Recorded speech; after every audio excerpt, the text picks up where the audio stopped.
Hello, and welcome back to Law for Sleep. Tonight, we're diving into the vast, mysterious world of Fortnite. So get comfortable, relax, and let's explore the entire storyline of this ever-evolving universe together. Whether you're here to learn something new, or simply drift off to the soothing sounds of law, you're in the right place. Our story begins long ago, in a reality that would become the foundation for everything that follows. A reality shaped by forces beyond comprehension, where the very fabric of existence could be manipulated, torn apart, and reshaped.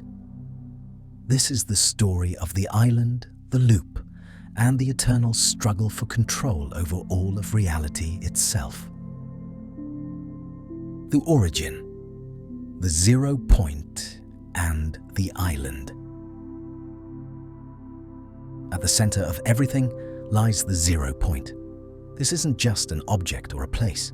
It's the nexus of all reality, the point from which all dimensions, all universes, all possible timelines emerge and converge. In the beginning, there was nothing.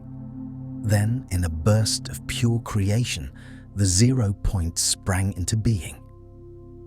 This event is known as the Big Bang in real life, but in Fortnite's universe, it represents the birth of the Omniverse itself. Countless realities originated from the 0 point, each its own universe with its own multiverse. And as a whole, they formed an omniverse of infinite possibilities. The 0 point contains infinite energy, the power to create worlds, to destroy them, and to reshape existence itself according to the will of whoever controls it.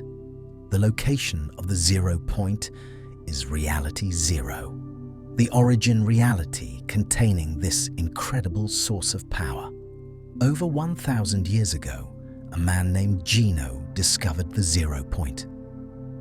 Recognizing its immense power, Gino founded an organization called the Imagined Order to control and, more accurately, to enslave the 0 point. He had an artificial island constructed above it, a structure designed specifically to contain and harness its energy. With the 0 point's power at their disposal, the IO began traveling to different realities, recruiting scientists and expanding their knowledge and control. Scientists who joined the island management team were granted immortality as payment for their service. Their homeworlds would be protected by the IO in exchange for their loyalty and expertise. But this protection came at a terrible cost, one that would eventually lead to the formation of those who would oppose the IO's tyranny. The island exists in a pocket dimension, a reality bubble created by the 0 point's energy. The island is more than just land. It's a living construct, constantly shifting, evolving, responding to the forces that seek to control it. Mountains rise and fall, locations appear and vanish, entire biomes transform overnight.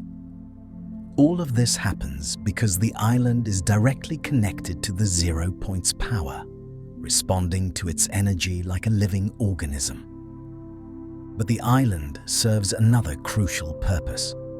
The island is the home of the loop, a temporal phenomenon that traps anyone who enters into an endless cycle of conflict. Those caught in the loop fight eternally, never truly dying, always respawning, always returning to battle. Time moves strangely here. Memories fade with each death and rebirth. Identity becomes fluid as the loop strips away the uniqueness of those trapped within it. The loop was designed this way by the IO, a carefully constructed system to serve a specific purpose.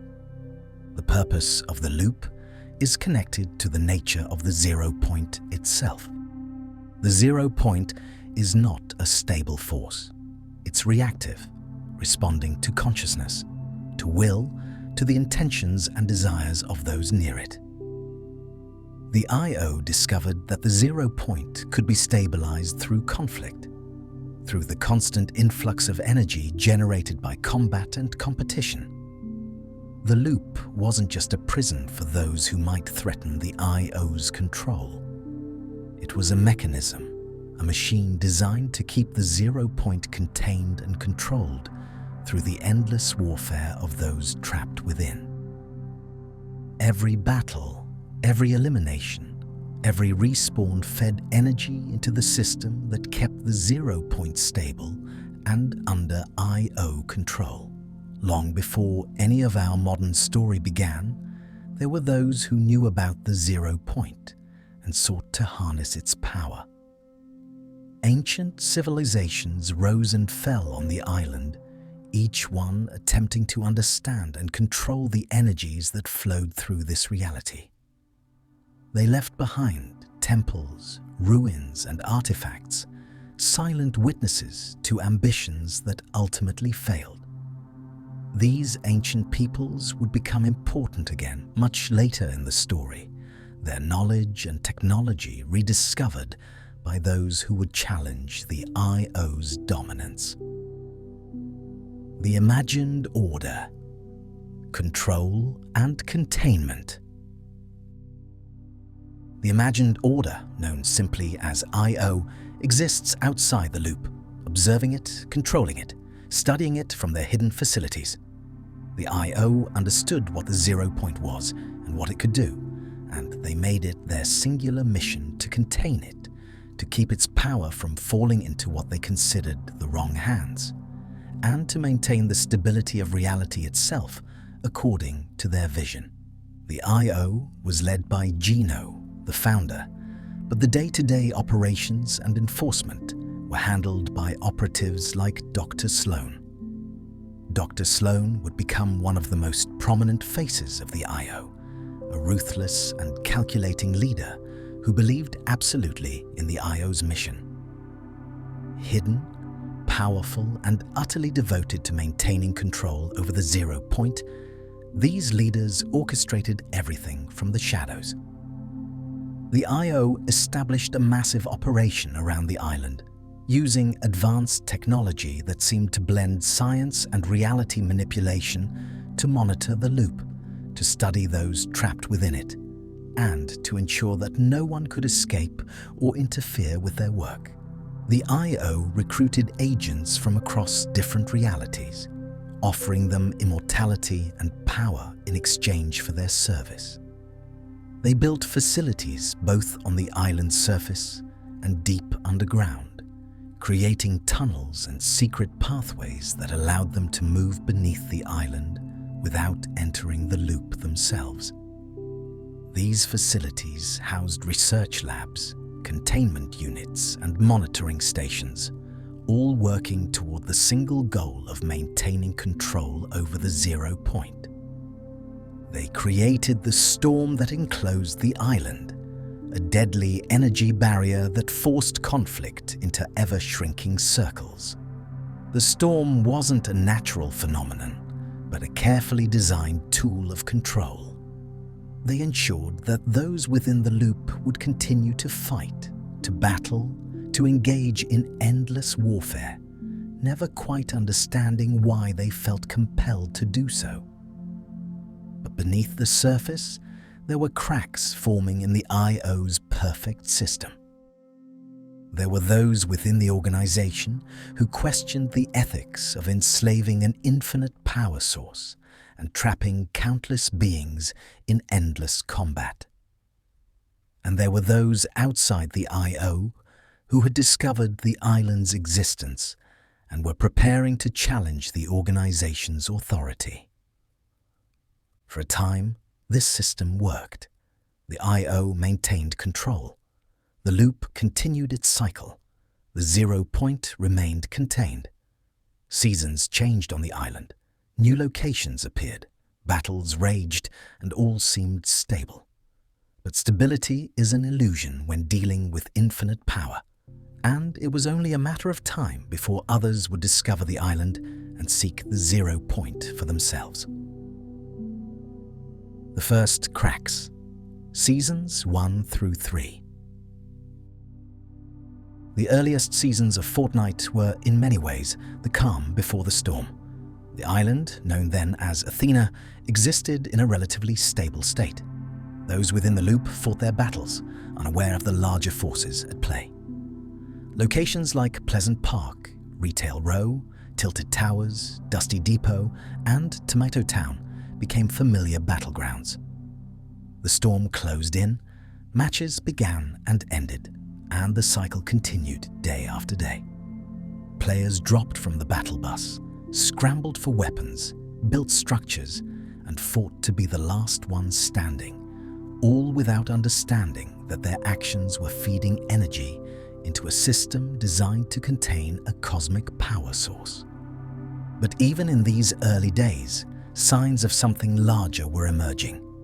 Strange rifts would occasionally appear, crackling with energy that seemed similar to the storm, but different, more raw and uncontrolled. Meteors could be seen in the sky, growing larger night by night. Those paying attention noticed that the island was not as stable as it seemed.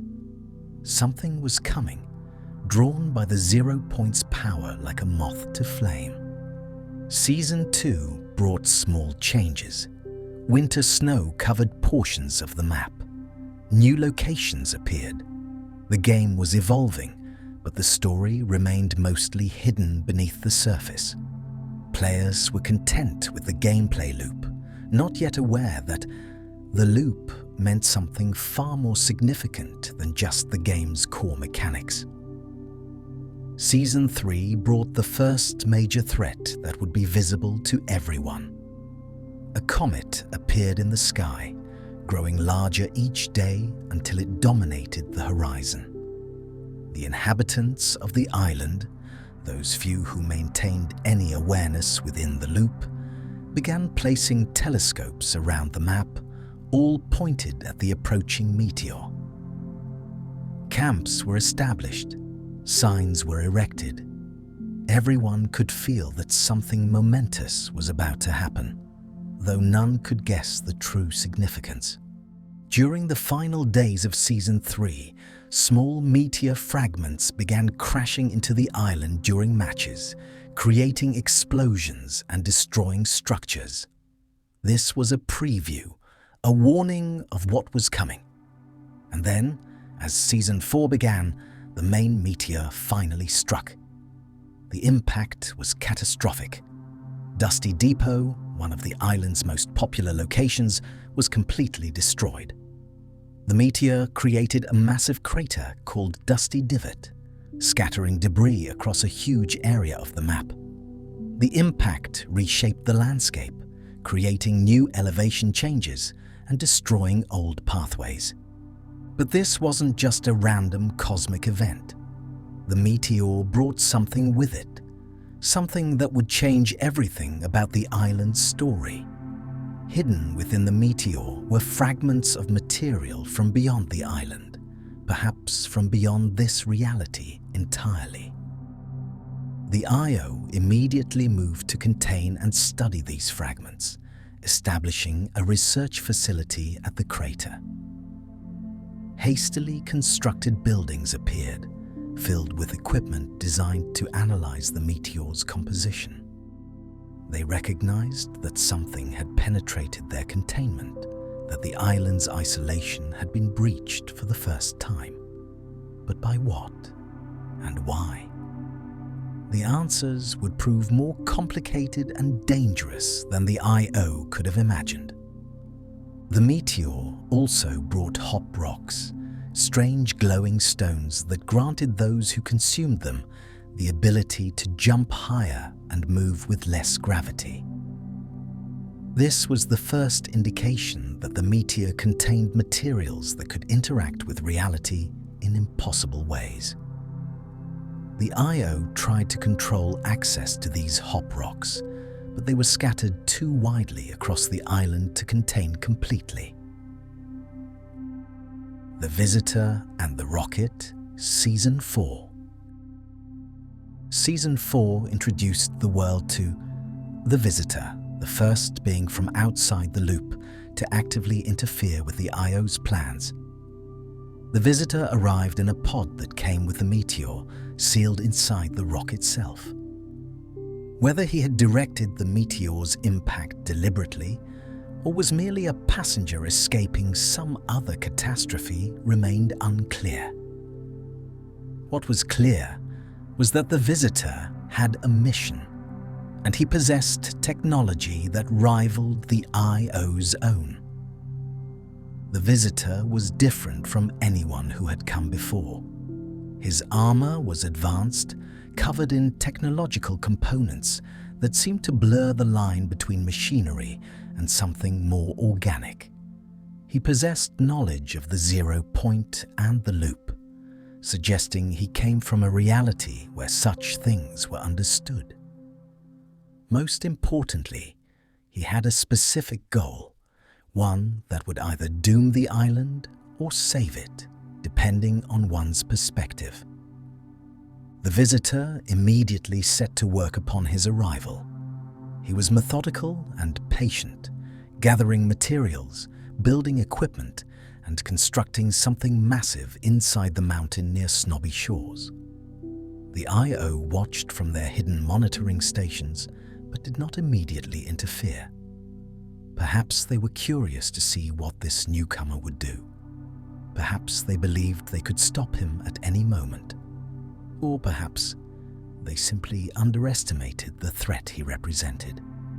What the visitor built was a rocket, but calling it just a rocket would be like calling the 0 point just an energy source. This was a dimensional rift engine, a device capable of tearing holes in the very fabric of reality itself. The technology involved was beyond anything seen on the island before, combining principles of physics that shouldn't work together, but somehow did through the application of 0 point energy principles. The rocket was covered in strange markings and symbols, some of which would later be recognized as the insignia of the Seven, a group that would become central to the entire story. A countdown appeared on screens inside the villain lair where the visitor was working. 3 days, 2 days, 1 day. The tension built as everyone on the island watched and waited, not knowing what to expect, but sensing that something unprecedented was about to occur. The countdown was broadcast on televisions across the island. A siren began blaring at the villain lair, loud enough to be heard from anywhere on the map, creating an atmosphere of impending catastrophe. The visitor launched his rocket in an event called the Blast-Off, a spectacular occurrence that those within the loop could witness directly. This was the first live event in Fortnite's history, setting a precedent for the massive story moments that would follow. The rocket didn't simply fly up and away like a normal spacecraft. Instead, it activated its rift engine, creating portals in mid-air and teleporting through them. The rocket appeared over tilted towers, then vanished through a rift. It reappeared over Loot Lake, pointing directly downward at the center of the island where the 0 point lay hidden beneath the surface. For a moment, it seemed like the visitor intended to crash directly into the 0 point. But then the rocket teleported again, appearing in multiple locations across the island in rapid succession. Each teleportation left behind a rift in the sky, tears in reality that crackled with purple energy. The visitor was creating a network of rifts, strategically placed across the island according to some complex plan. His voice could be heard speaking during the launch, though the words were distorted and hard to understand. He mentioned the 0 point oscillator, coordinates, and quantum field acceleration, terms that meant little to most observers, but suggested a deep understanding of the forces at play. The rocket's final act was to create a massive rift directly above the island, a tear in reality so large it dominated the entire sky.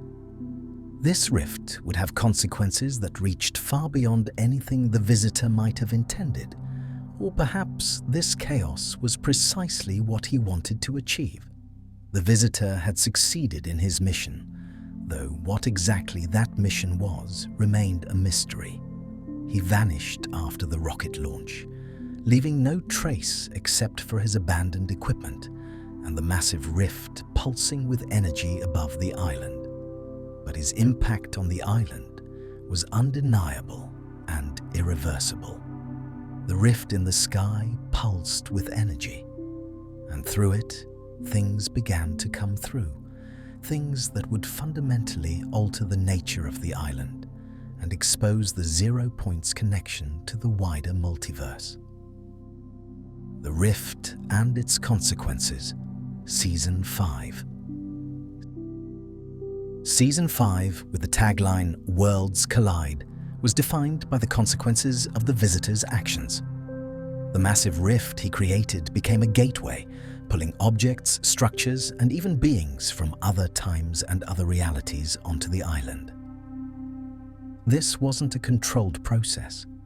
The rift was like a wound in reality, and the 0 Point's energy was pouring through it like blood from an open cut, acting as a magnet for anything connected to dimensional energy.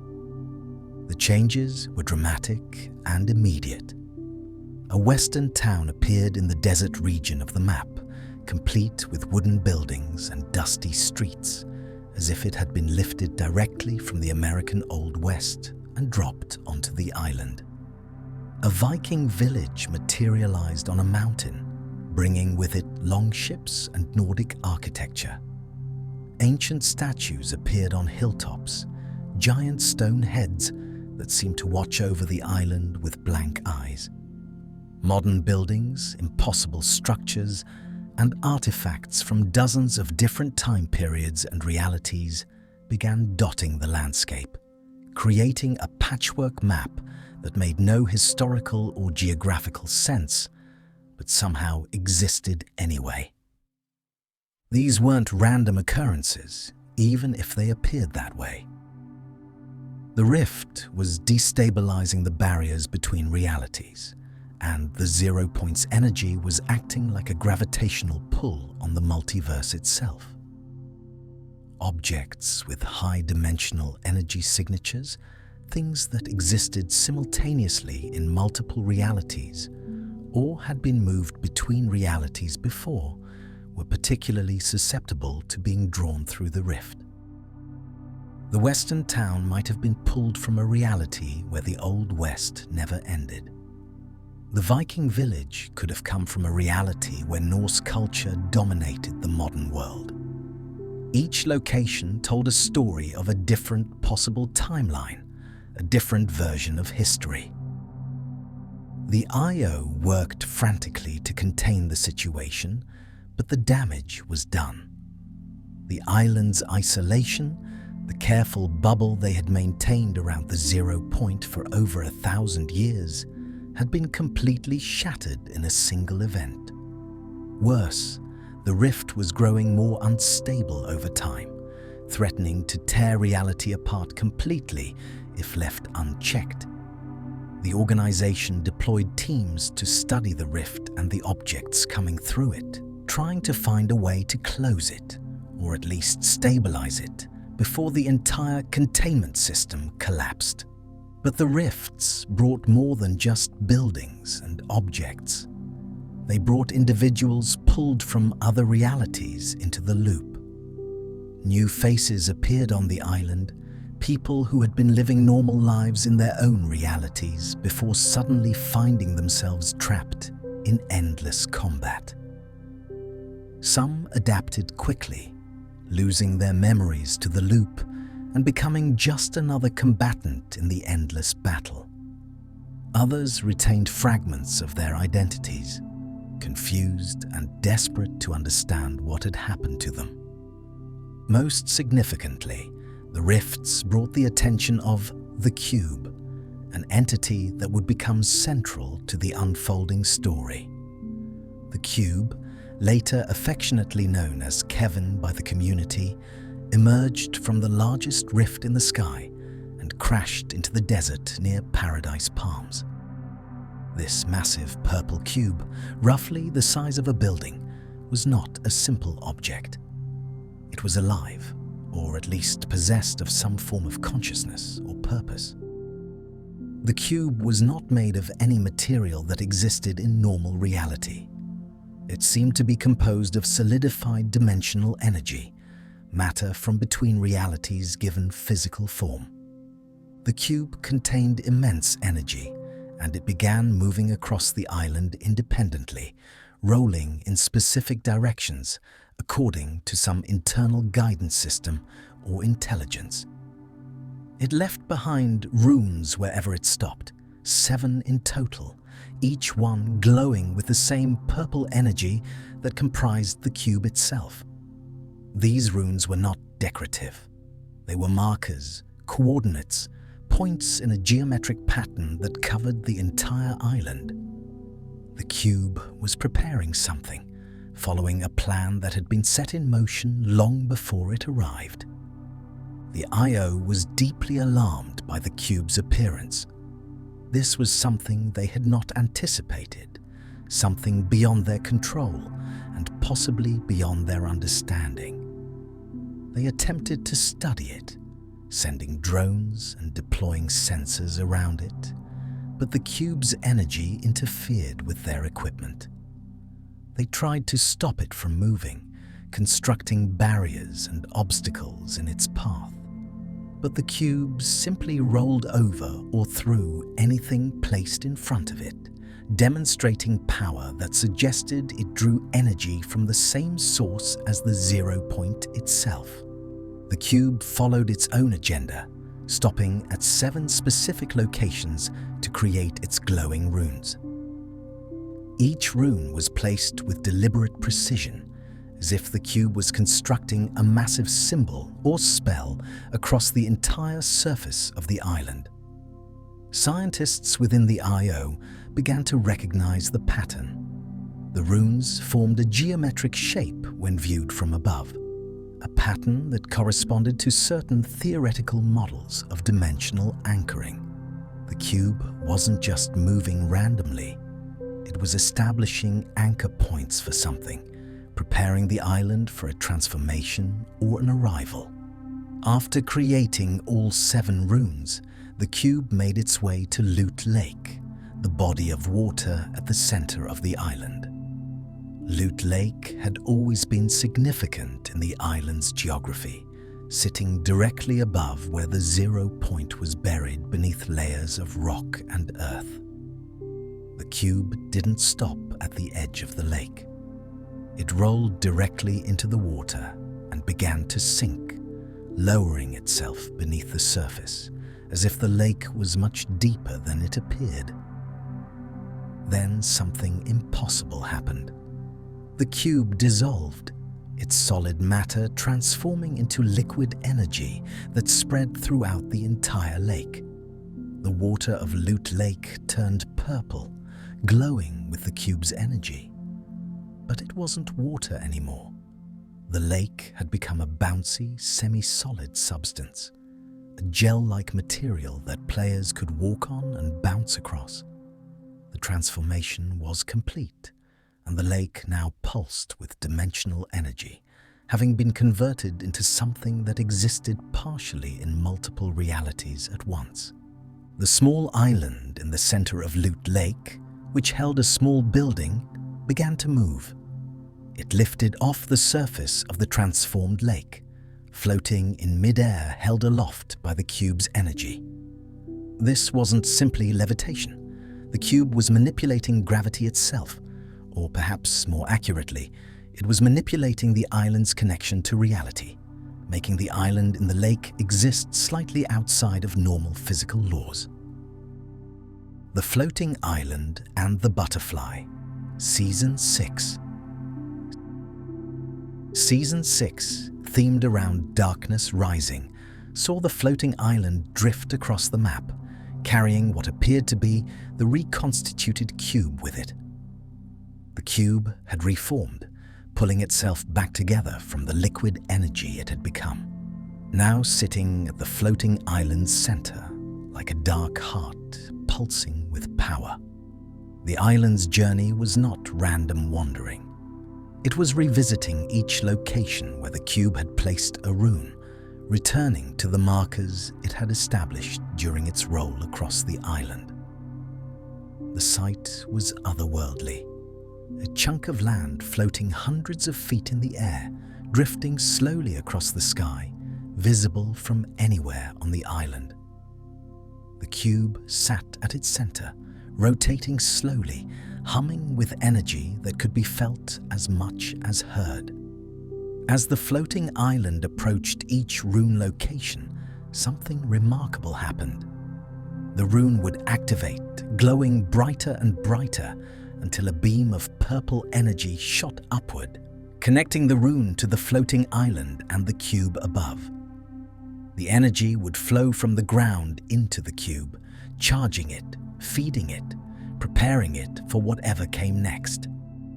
This was clearly a ritual of some kind, a process that required specific geometric arrangements and precise timing. The IO watched helplessly, unable to interfere without risking damage to the 0 point itself, which was becoming increasingly exposed as the cube drew energy from the runes placed around the island. Their instruments detected massive energy buildups, readings that suggested reality itself was becoming thinner in the area around the cube. Whatever the cube was preparing for, it was going to be big. When all 7 runes had been reactivated, their energy fully absorbed into the cube, the floating island returned to Loot Lake. It positioned itself directly over the center of the lake, over the point where the 0 point lay buried deepest.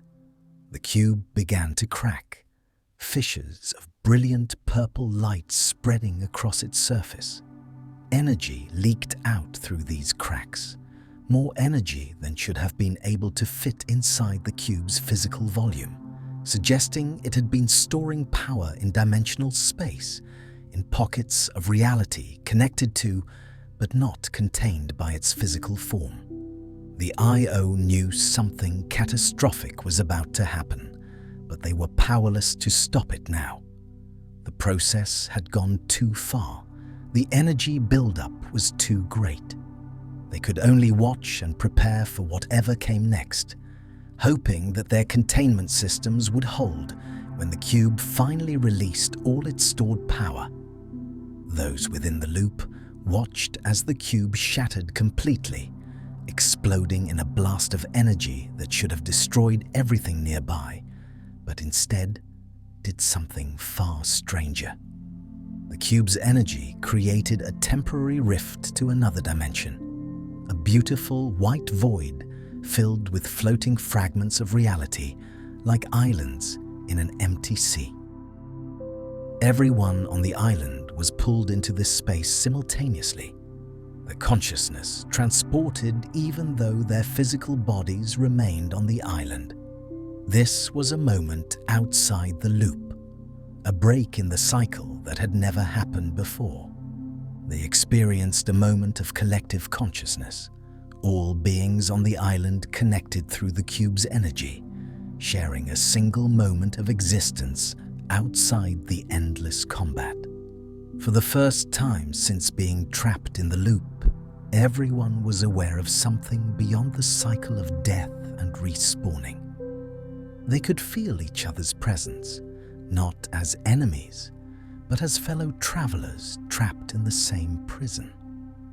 A butterfly appeared in the white void, constructed of pure energy, glowing with colors that seemed to shift and change as it moved. The butterfly represented something profound, something beyond the conflict and warfare of the island. It was a glimpse of the true nature of the 0 Point's power, which wasn't just destructive, but also creative and connective. The 0 Point could bring beings together, could create beauty and meaning. if only it wasn't being enslaved and forced to power the loop's endless violence. The butterfly event was significant because it was the first time those within the loop experienced something that broke the cycle of endless combat. For a brief, beautiful moment, everyone was united in witnessing something transcendent, something that reminded them of their humanity or whatever equivalent they possessed before being trapped in the loop. Some felt peace, others felt hope.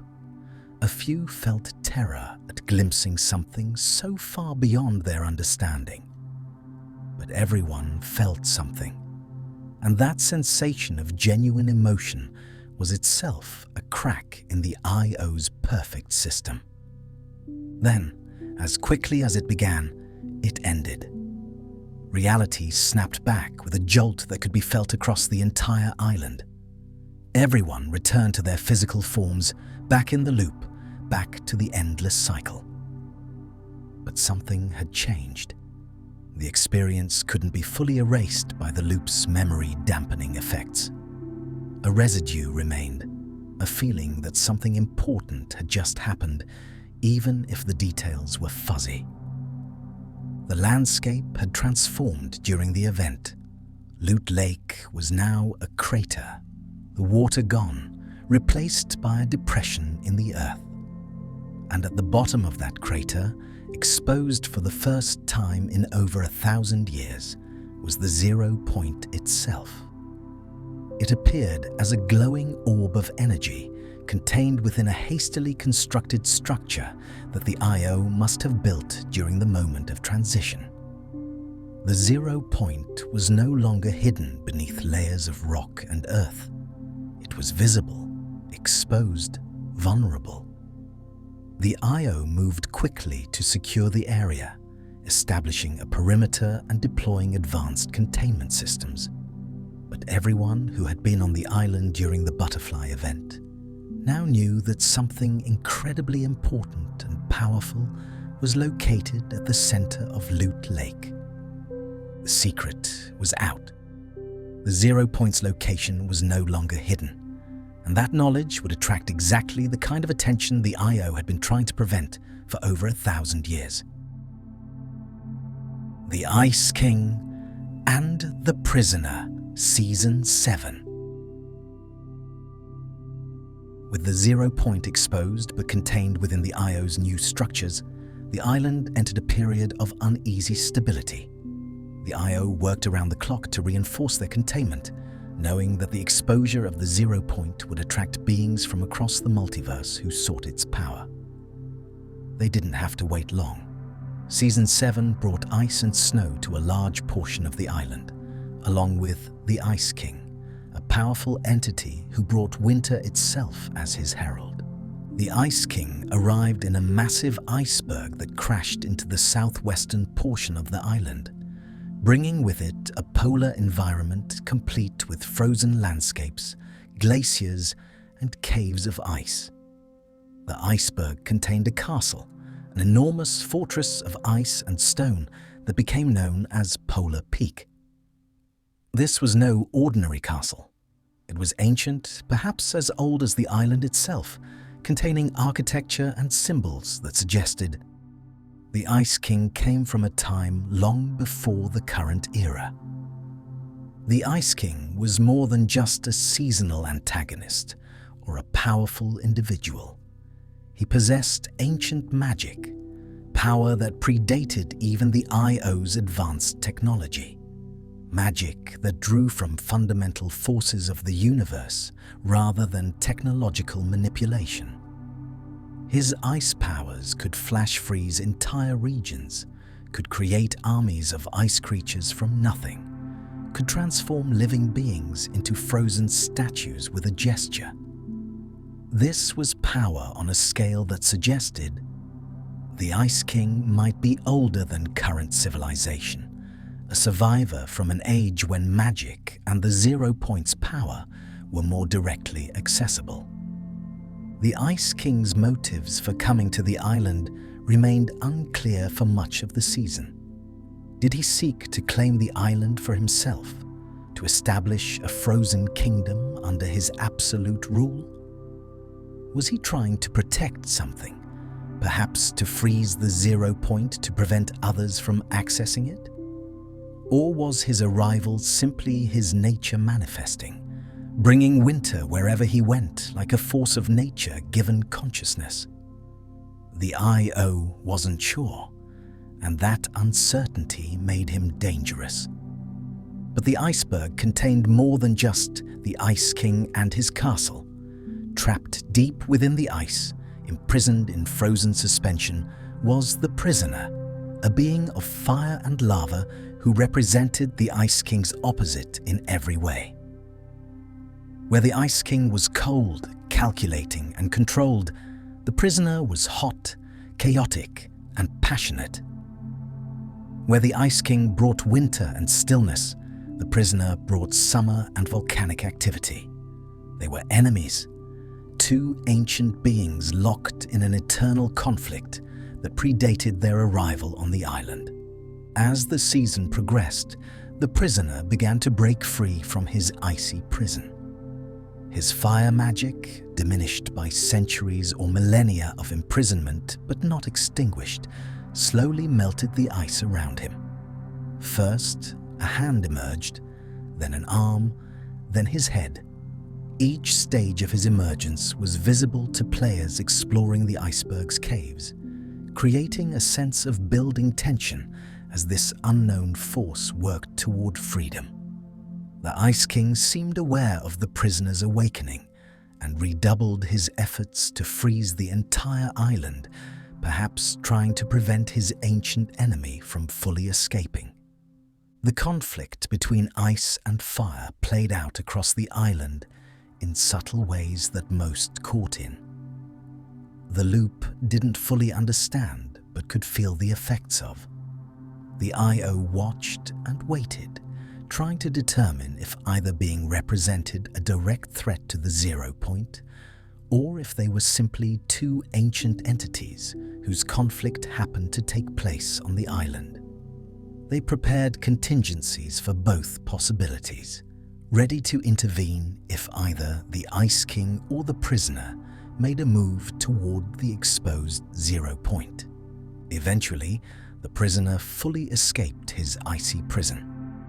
He was massive, composed of cooled lava and molten stone, glowing from within with the heat of the earth itself. Upon achieving freedom, he didn't immediately attack the Ice King or attempt to claim the island. Instead, he made his way purposefully toward the volcano on the island's southeastern edge, a volcano that had been dormant for ages, perhaps since the island's creation. The prisoner entered the volcano and descended deep into its heart, into magma chambers that connected to the island's core.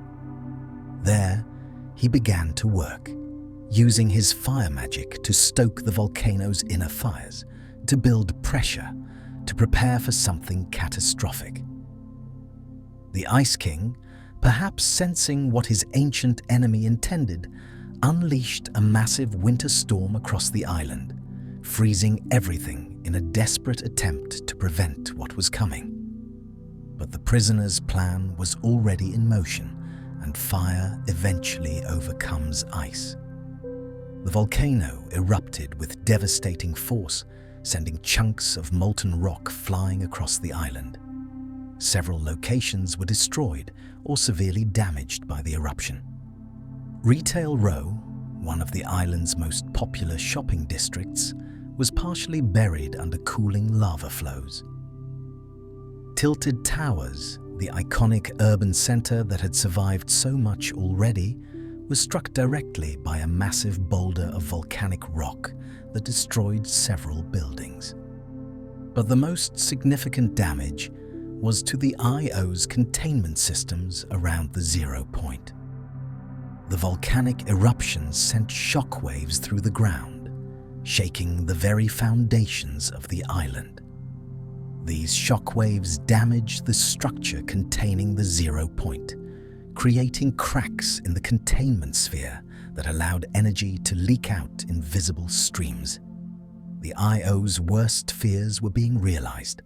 The 0 point was destabilizing, and without proper containment, it could explode, implode, or tear a hole in reality, large enough to swallow not just the island, but potentially the entire universe. The Vault and the Unvaulting, Season 8. Season 8 themed around pirates and buried treasure with the slogan "X marks the spot," focused on the aftermath of the volcano's eruption and introduced the concept of the Vault, a dimension where the IO stored items, weapons, and objects they removed from the loop. The Vault was more than just a storage space. It was a pocket dimension accessed through the bunker beneath Loot Lake, a space that existed outside normal reality, where the IO could place things they wanted to remove from circulation on the island without actually destroying them. The Vault represented the IO's ability to control not just the physical space of the loop, but also what items and weapons existed within it. If something proved too destabilizing, too powerful, or simply didn't fit their current plans, the IO could vault it, removing it from the island's timeline entirely.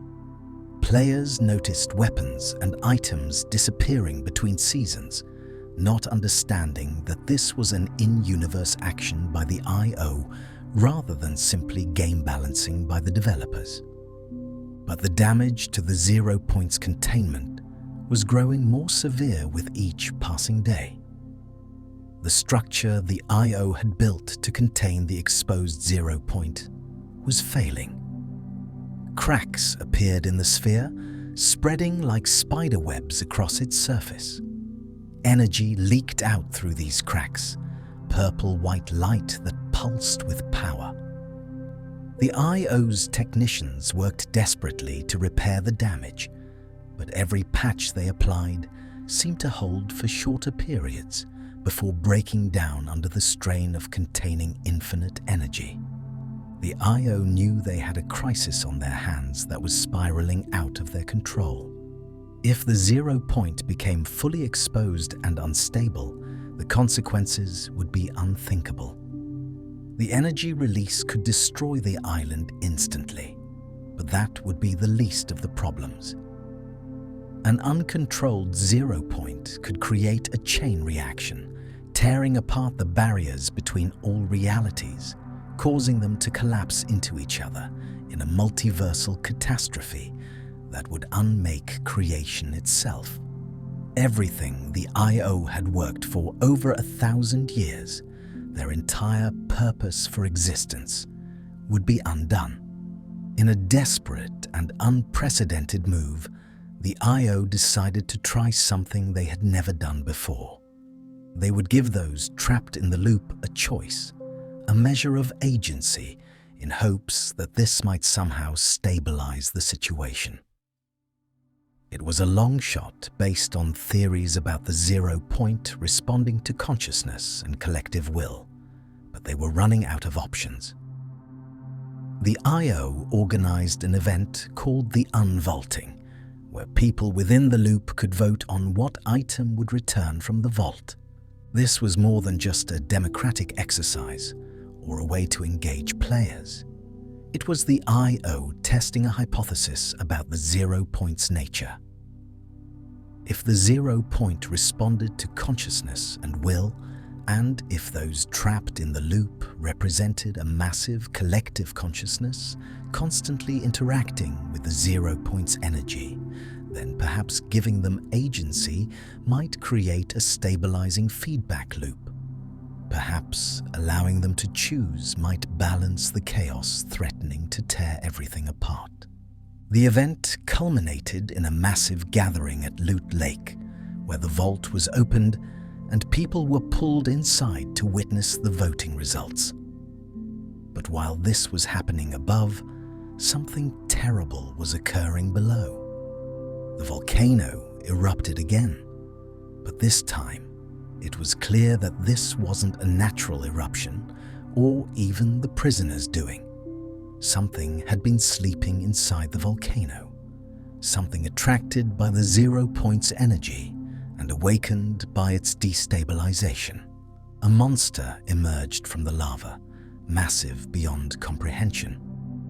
The creature, which would come to be known as the Galactus or the Devourer, was ancient, perhaps older than the island itself.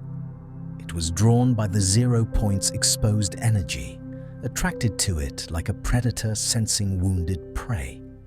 The monster attempted to reach the 0 Point, breaking through the island's defenses, smashing through anything in its path. Its sole purpose seemed to be to reach the 0 Point and consume it, perhaps to absorb its infinite energy, perhaps simply because that was its nature as a creature that fed on dimensional power. The IO's containment forces tried to stop the monster, but proved utterly inadequate. The creature shrugged off their weapons, crushed their automated defenses, and continued its inexorable march toward Loot Lake and the exposed 0 Point. For a terrifying moment, it seemed like nothing could stop it from reaching its goal. But then, something unexpected happened. Something stirred beneath the pressure plant, the industrial facility built near the site where the meteor first struck. The Mech vs. Monster Battle, Season 9. Season 9, themed around a futuristic aesthetic with the slogan, "The future is yours," was defined by the epic battle between a giant robot and the monster from the volcano. This wasn't just a spectacle for those trapped in the loop to witness. It was a fight for the fate of the 0 Point itself, and, by extension, the fate of all realities connected to it. The robot, called the Mecha team leader, emerged from beneath pressure plant in a dramatic sequence that revealed it had been under construction there all along. The IO had been building this as a contingency plan, a last line of defense against threats they couldn't handle through conventional means. The Mech was enormous, standing hundreds of feet tall, covered in armor plating painted in bright colors and adorned with symbols familiar to those on the island. But most importantly, it was designed specifically to combat entities that drew power from dimensional sources like the 0 Point. The Mech was piloted by the Paradigm, though this wasn't revealed until much later. The Paradigm was secretly a member of the Seven who had infiltrated the IO's ranks. She had been working undercover, waiting for the right moment to act. The robot had been her project, built ostensibly to defend the IO's interests, but secretly designed to serve the Seven's larger plans. When the monster threatened the 0 Point, the Paradigm saw an opportunity to both protect the 0 Point from consumption and demonstrate that the IO's control was not absolute. The battle that followed was titanic in scale. The Mecha team leader and the Galactus fought across the island, their struggle reshaping the landscape with every blow. The monster was ferocious, driven by primal hunger for the 0 Point's energy. It used its claws to tear through the Mech's armor, its tail to smash through buildings, and its massive jaws to bite and crush. The Mech responded with powerful punches, missile barrages from shoulder-mounted launchers, and tactical maneuvers that showed the intelligence and skill of its pilot. The fight moved across multiple locations. They grappled near Neo-Tilted, the futuristic city that had risen where the old tilted towers once stood. They crashed through Lazy Lagoon, destroying pirate ships and structures. They battled in the ocean, creating massive waves that flooded coastal areas. And eventually, inevitably, their fight brought them to Loot Lake, to the exposed 0 Point that the monster had been seeking all along. The monster nearly won. In a decisive moment, it managed to tear through the mech's chest armor and reach for the 0 point. Its massive claws were inches from the glowing orb, about to close around infinite power.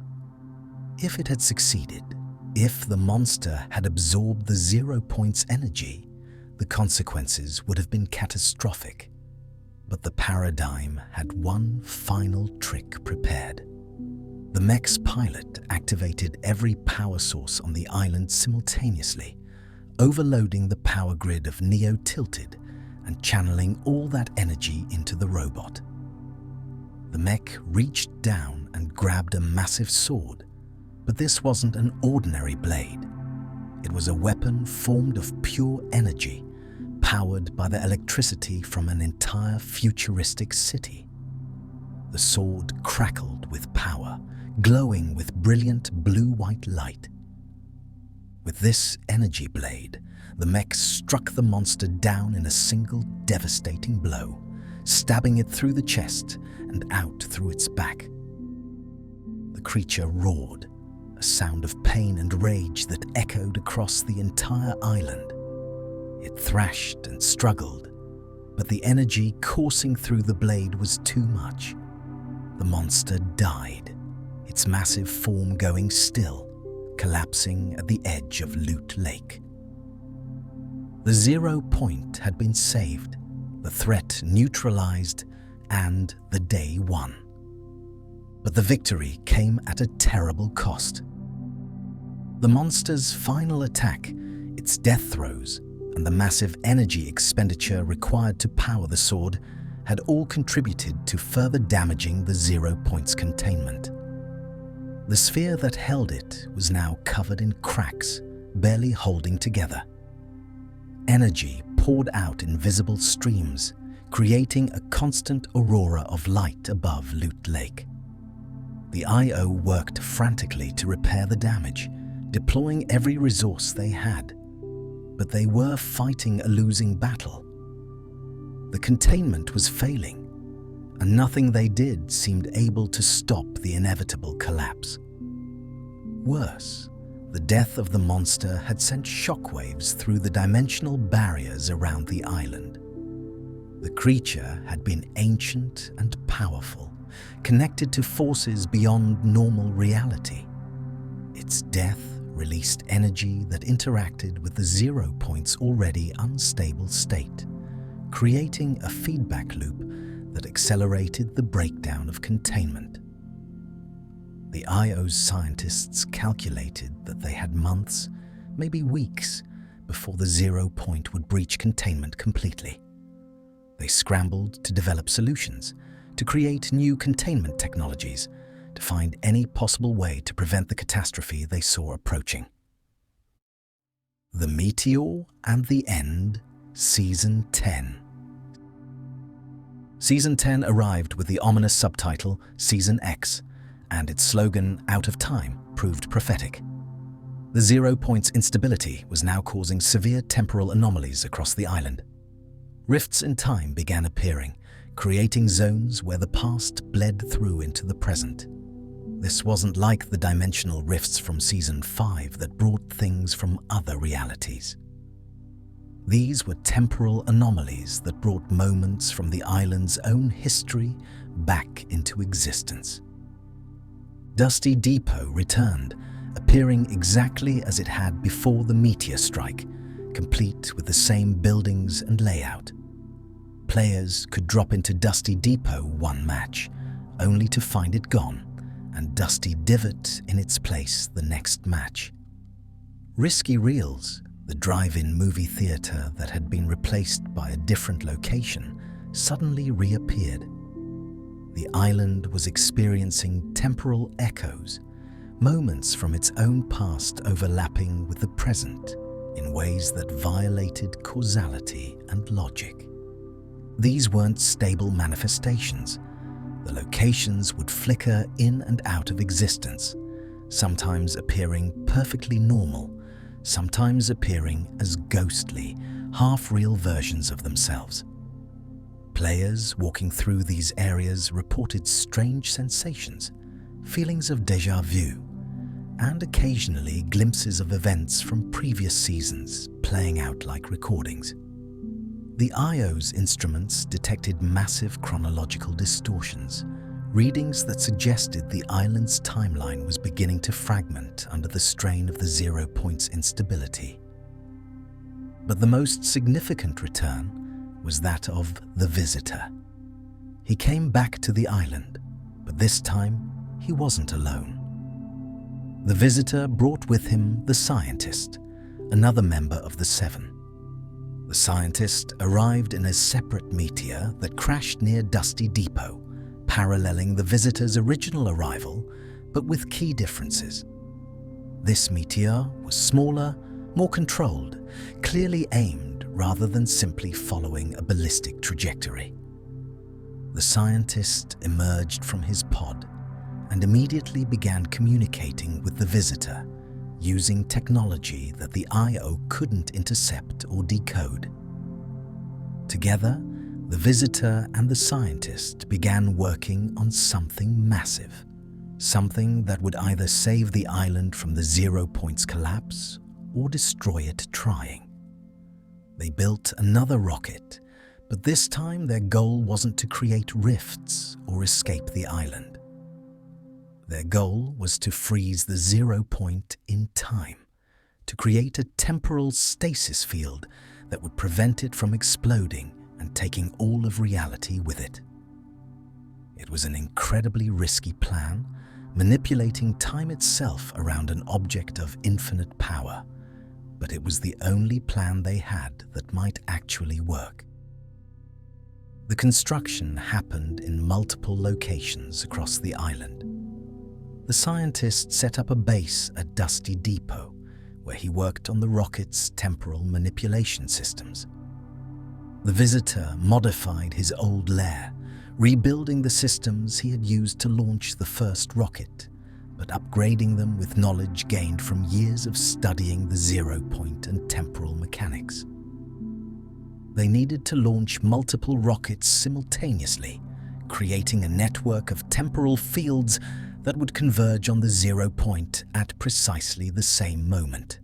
The timing had to be perfect, down to fractions of a second, or the entire plan would fail catastrophically.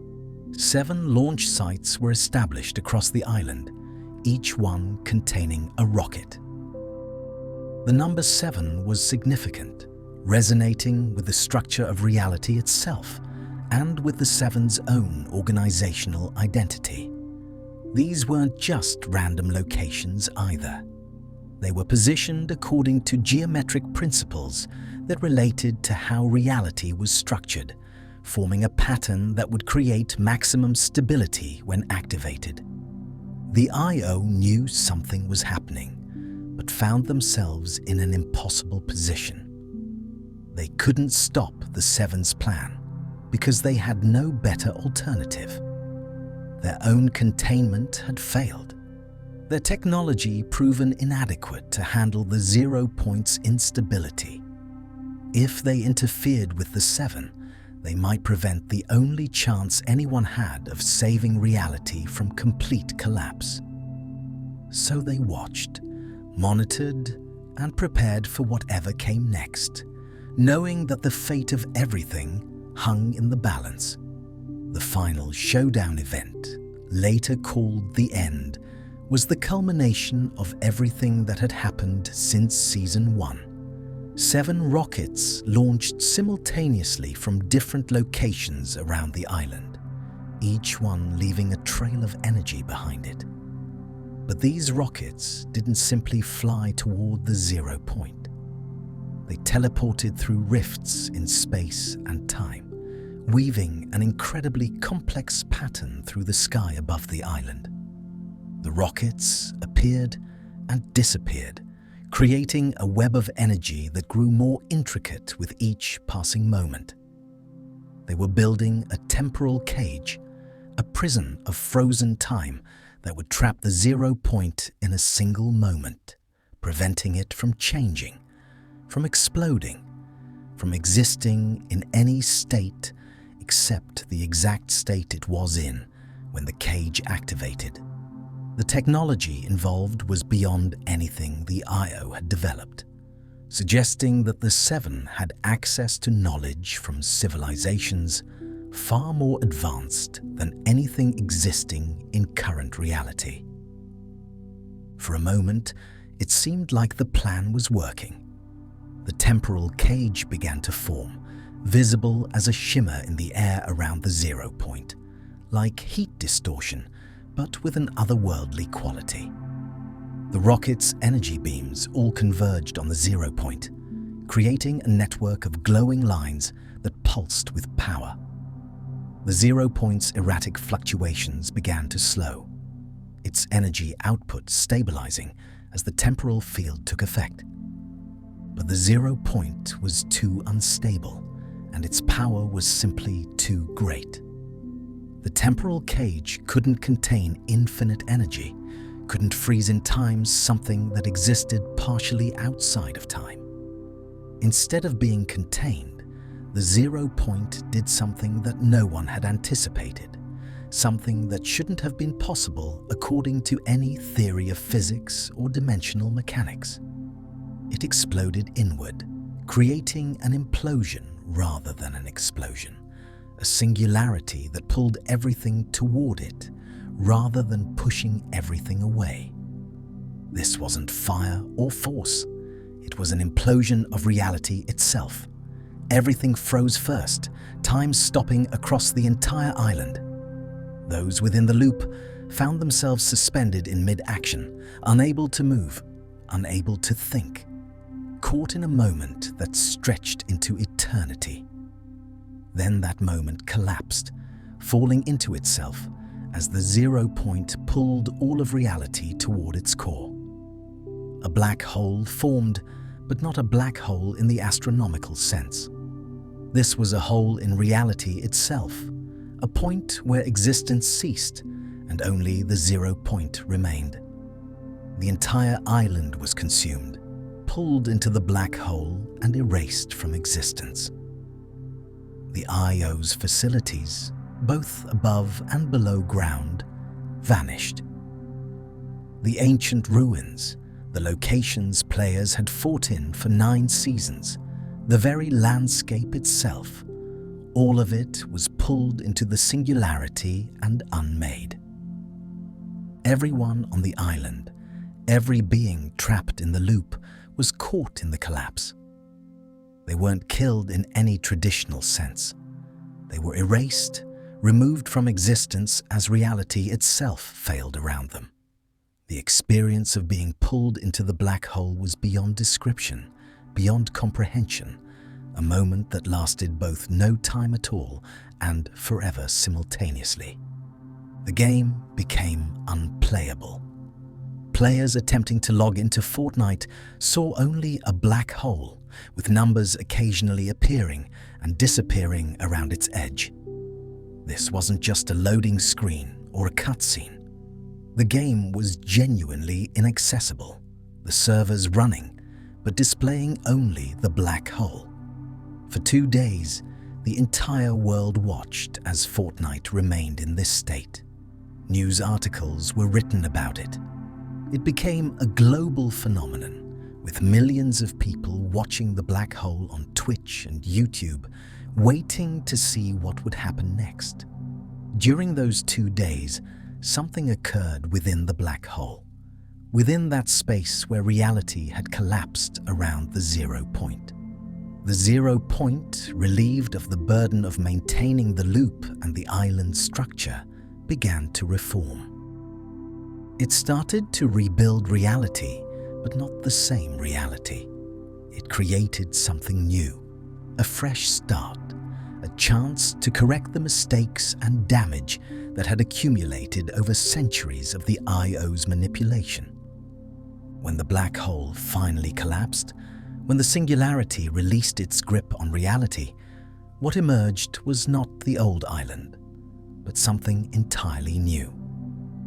The 0 point had created a second island, a fresh reality born from the infinite possibilities contained within it. This was Chapter 2, a new beginning, and everything had changed. The New Island and the Chapter System. Chapter 2, Season 1.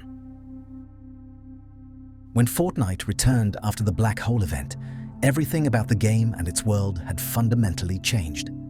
This wasn't the same island that had existed for the past 9 seasons. The Zero Point's implosion and recreation had given birth to something new. An island that came to be called Apollo, in contrast to the original island's name, Athena. This was Reality Zero's second major iteration, a fresh canvas painted with zero-point energy. The new island was dramatically different in almost every way. Where Athena had been a patchwork of different biomes and architectural styles accumulated over time, Apollo was more cohesive, more natural, as if it had grown organically rather than been constructed. Lush forests covered much of the map. Rivers flowed naturally from higher elevations to the coasts. The locations had new names and new personalities. Sweaty Sands, a coastal party town. Lazy Lake, a suburban neighborhood built around a peaceful body of water. Steamy Stacks, an industrial complex with nuclear cooling towers. And many others, each one feeling more integrated into the landscape than the somewhat random placement of locations on the old island. But beneath this fresh start, the same forces were at work. The Zero Point still existed at the heart of Reality Zero, though it was now submerged beneath the water in a location that would become known as the Authority. The I.O. had survived the Black Hole event, their interdimensional nature allowing them to persist even when reality itself collapsed. They immediately set about re-establishing their control, building new facilities, deploying new monitoring systems, and most importantly, reconstructing the loop around this new island. But the I.O.'s control was not absolute on this new island, at least not at first. The Zero Point's recreation had weakened their grip, and others had noticed. 2 new organizations emerged, Ghost and Shadow, seemingly independent factions that began fighting for control of locations around the island. Both factions established bases, recruited agents, and worked to claim territory. But their true relationship to the I.O. and each other remained unclear. Ghost presented itself as a heroic organization, using white and light blue colors, claiming to protect the island and its inhabitants. Their agents wore clean, futuristic uniforms and operated from high-tech bases. Shadow, in contrast, embraced a darker aesthetic with black and red colors, operating from bunkers and hidden facilities, using more aggressive tactics to achieve their goals. The conflict between Ghost and Shadow escalated throughout Season 1, with agents from both sides appearing at various locations and fighting for control. But this was just a surface-level conflict, a distraction from the real power struggle developing in the shadows. The I.O. was quietly watching both organizations, and evidence suggested that Ghost and Shadow might actually be front organizations created by the I.O. itself to test how those in the loop would respond to having factions to join and causes to fight for beyond simple survival. It was another experiment, another way to generate the conflict energy needed to stabilize the Zero Point, while giving those trapped in the loop the illusion of purpose and choice. However, not everything was under the I.O.'s control. The 7 had survived the Black Hole event as well, scattered across different realities by the collapse, but still committed to their missions of freeing the Zero Point. They began quietly infiltrating the new island, making contact with each other and preparing for the next phase of their plan. The paradigm's betrayal during the Mech versus monster battle had revealed that The Seven could operate undercover within IO structures, a tactic they intended to use extensively on this new island. The Device and the Storm. Chapter 2, Season 2. Season 2 introduced Midas, who would become one of the most important characters in Fortnite's lore. Midas was a mysterious figure who led Ghost from a location called the Agency, a massive high-tech facility built directly above where the Zero Point was hidden beneath the island. Midas possessed an unusual power. Everything he touched turned to gold, just like the mythological King Midas from ancient Greek legends. But this Midas was far more than just a man with a golden touch. He was intelligent, calculating, and most importantly, he had discovered the truth about the IO, the loop, and the Zero Point. Midas had somehow retained his memories despite being in the loop, or perhaps he had never fully entered the loop in the first place. He understood that the island was a prison, that the endless combat was not natural but engineered, and that the storm was not weather but a containment mechanism. This knowledge drove him to create a plan, an audacious scheme to break free from the loop entirely by destroying the mechanism that maintained it. At the center of Midas's plan was the Device, a machine he built in secret within the Agency. The Device was designed to disrupt the storm, to break its cycle and hopefully shatter the loop itself. Midas believed that the storm was the key to everything, that it was the visible manifestation of the IO's control. If he could break the storm, he reasoned, he could break the loop and free everyone trapped within it. The Agency itself was significant. Built directly above the Zero Point, it served as both Ghost's headquarters and Midas's personal research facility. The building was filled with advanced technology, much of it Midas's own inventions. He had been studying the Zero Point from above, analyzing its energy patterns, trying to understand how the IO contained and controlled it. His office contained maps and charts covering the walls, documents that detailed his theories about the loop and the nature of reality on the island. Midas recruited agents to Ghost, but his true inner circle was small, consisting only of those he trusted absolutely with the knowledge of his real plan. He knew the IO was watching, knew they had agents everywhere, so he operated with extreme caution and secrecy. The Device was built in segments, assembled piece by piece in hidden chambers within the Agency, designed so that no one except Midas himself understood its true purpose until the moment it activated. The Device event, called the Device, or sometimes Doomsday, was Midas's attempt to escape the loop and was unlike any live event that had come before. Players were pulled into a single shared instance, experiencing the event together rather than in separate matches. This created a sense of unity and shared experience that made the event feel even more significant.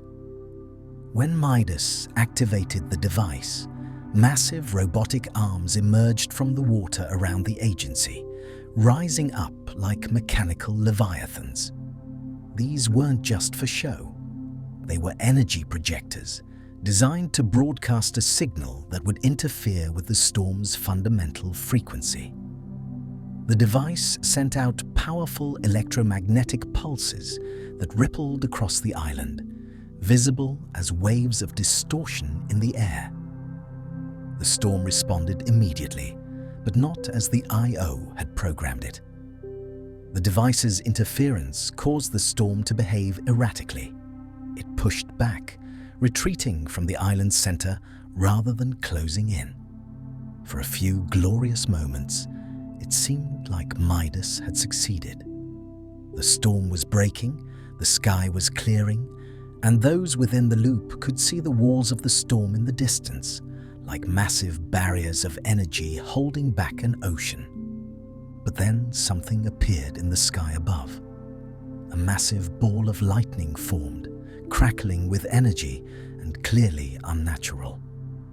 This was the IO's response, a failsafe they had built into the storm system for exactly this kind of emergency.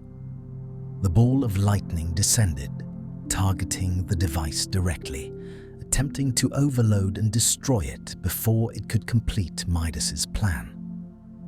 Midas saw this coming and had prepared a countermeasure.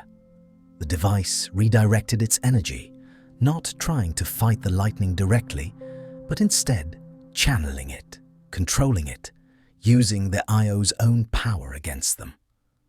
For a moment, it looked like this would work, like Midas's genius would overcome even the IO's contingencies. But the forces involved were simply too great. The device's energy interacting with the storm's energy, and the IO's lightning created an unstable reaction. The storm began to reassert itself, pushing back against the device's influence. Reality itself seemed to glitch and stutter as two incompatible systems fought for dominance. Players could see the storm walls shimmering, sometimes transparent, sometimes solid, flickering between different states of existence. Office buildings from some other reality appeared in the sky above the ocean, visible through tears in reality, only to vanish moments later. In the struggle for control, something went catastrophically wrong. The device's energy mixed with the storm's energy and the 0 point's energy beneath the agency in ways that created massive gravitational anomalies.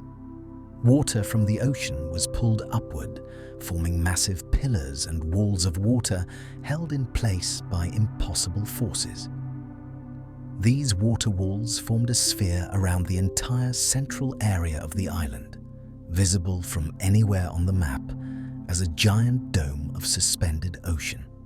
Midas's attempt to break the loop had failed, but his actions had the consequences that would reverberate through subsequent seasons. The IO's control had been shaken, their systems damaged by the interference. More importantly, Midas had proven something crucial. The loop could be challenged. It wasn't invulnerable, wasn't absolute. Others with enough knowledge and determination could fight against it. This knowledge would inspire future attempts to break free, attempts that would eventually succeed where Midas had failed. The water dome eventually collapsed, flooding portions of the island as gravity reasserted itself. But the damage to the storm system and the loop remained, creating instabilities that the IO would struggle to repair throughout the coming seasons. The Flood and Aquaman, Chapter 2, Season 3. Season 3 dealt with the immediate aftermath of Midas's failed attempt and the subsequent flooding. The water that had been held in the massive dome around the agency came crashing down with devastating force, flooding large portions of the island. Water levels rose dramatically, submerging entire locations. The Authority, as the agency came to be known after a hostile takeover, stood like an island fortress surrounded by new waterways. Some locations were completely underwater, accessible only by swimming or using new boat vehicles that appeared around the island. The flood brought changes that were both practical and mysterious. New locations emerged, including the Flotilla, a massive floating platform built from connected barges and ships that served as a base for ghost forces. Rickety Rig, an industrial oil platform, became accessible. The landscape had transformed it to an archipelago, with players swimming and boating between islands of higher ground where the old locations remained part partially above water. But the flood brought something unexpected and significant. Aquaman arrived on the island. This marked the first clear, undeniable indication that the island's connection to the wider multiverse extended beyond just physical realities to include what might be called fictional realities. Aquaman was a character from DC Comics and movies, existing in what most would consider a fictional universe. Yet here he was, physically present on the island, as real as anything else in Fortnite's world. His presence raised profound questions about the nature of reality itself. If Aquaman was real on the island, if he could interact with the environment and other beings, then what did that mean about the barriers between fiction and reality? The answer, suggested by the law, was that in the context of the 0 point and the multiverse it connected, there was no meaningful distinction between fictional and real realities. Every possible reality existed somewhere in the infinite multiverse, including realities that corresponded to what other universes might consider stories or fiction. Aquaman established a base in the flooded areas, claiming the ocean spaces as his domain. His backstory in Fortnite suggested he had been drawn to the island by disturbances in the water, perhaps sensing the massive energetic events that had occurred with the device and the subsequent flood. He became part of the island's story, another player in the complex web of forces surrounding the 0 point. The IO was not idle during this time. They had taken control of the authority, removing Midas from power in what appeared to be a coup by shadow forces, but was actually an IO operation. The organization was working to repair the damage to their systems, to reassert control over the loop, and to ensure that no one else would be able to challenge them as effectively as Midas had. They deployed new technologies, established new monitoring systems, and increased their presence on the island's surface, no longer content to operate entirely from the shadows. But beneath the surface, literally and figuratively, something else was happening.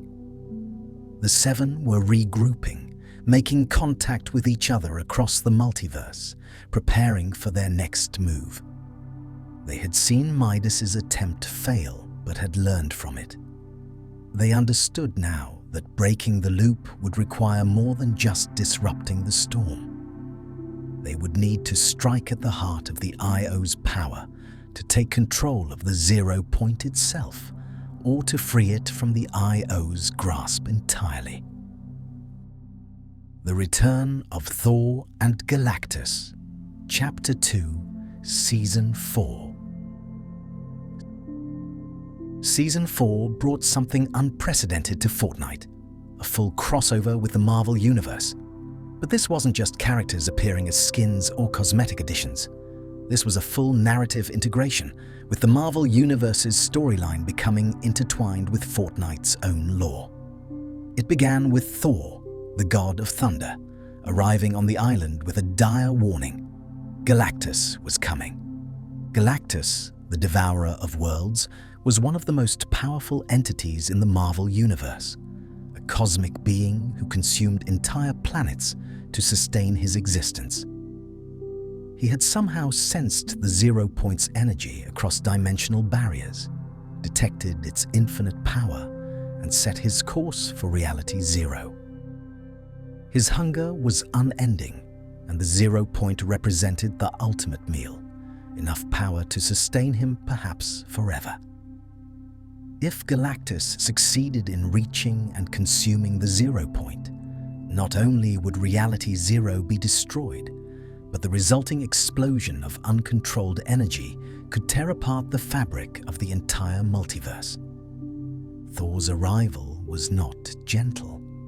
He came through a massive rift in the sky, the Bifrost Bridge from Asgard piercing through dimensional barriers to reach the island. He immediately began warning everyone who would listen about the coming threat.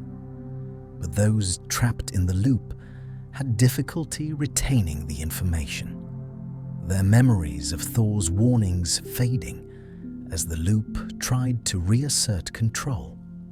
Thor struggled against the loop's effects, his godly nature providing some resistance, but not complete immunity. The Io found itself facing an existential crisis. Galactus was beyond anything they had prepared for, a threat that their technology and weapons couldn't hope to stop. A being who consumed entire planets, who could absorb any energy directed at him, who existed on a scale that made their concerns about controlling the 0 point seem almost petty. If Galactus reached the island, nothing the Io did would matter. They needed help, real help, from the most powerful beings they could recruit. For the first time in their 1,000+ years of existence, the Io directly reached out to those they had been controlling and manipulating. They needed allies, needed heroes, needed anyone with power who could help defend the 0 point against Galactus. It was a remarkable reversal, the jailers asking the prisoners for help, the controllers admitting they needed the controlled. Heroes from the Marvel Universe answered the call, arriving on the island through rifts opened by a combination of Io technology and Thor's Bifrost. Iron Man came, bringing his advanced armor and genius intellect. Wolverine arrived, his healing factor and adamantium claws ready for battle. Storm descended from the skies, mistress of weather and lightning.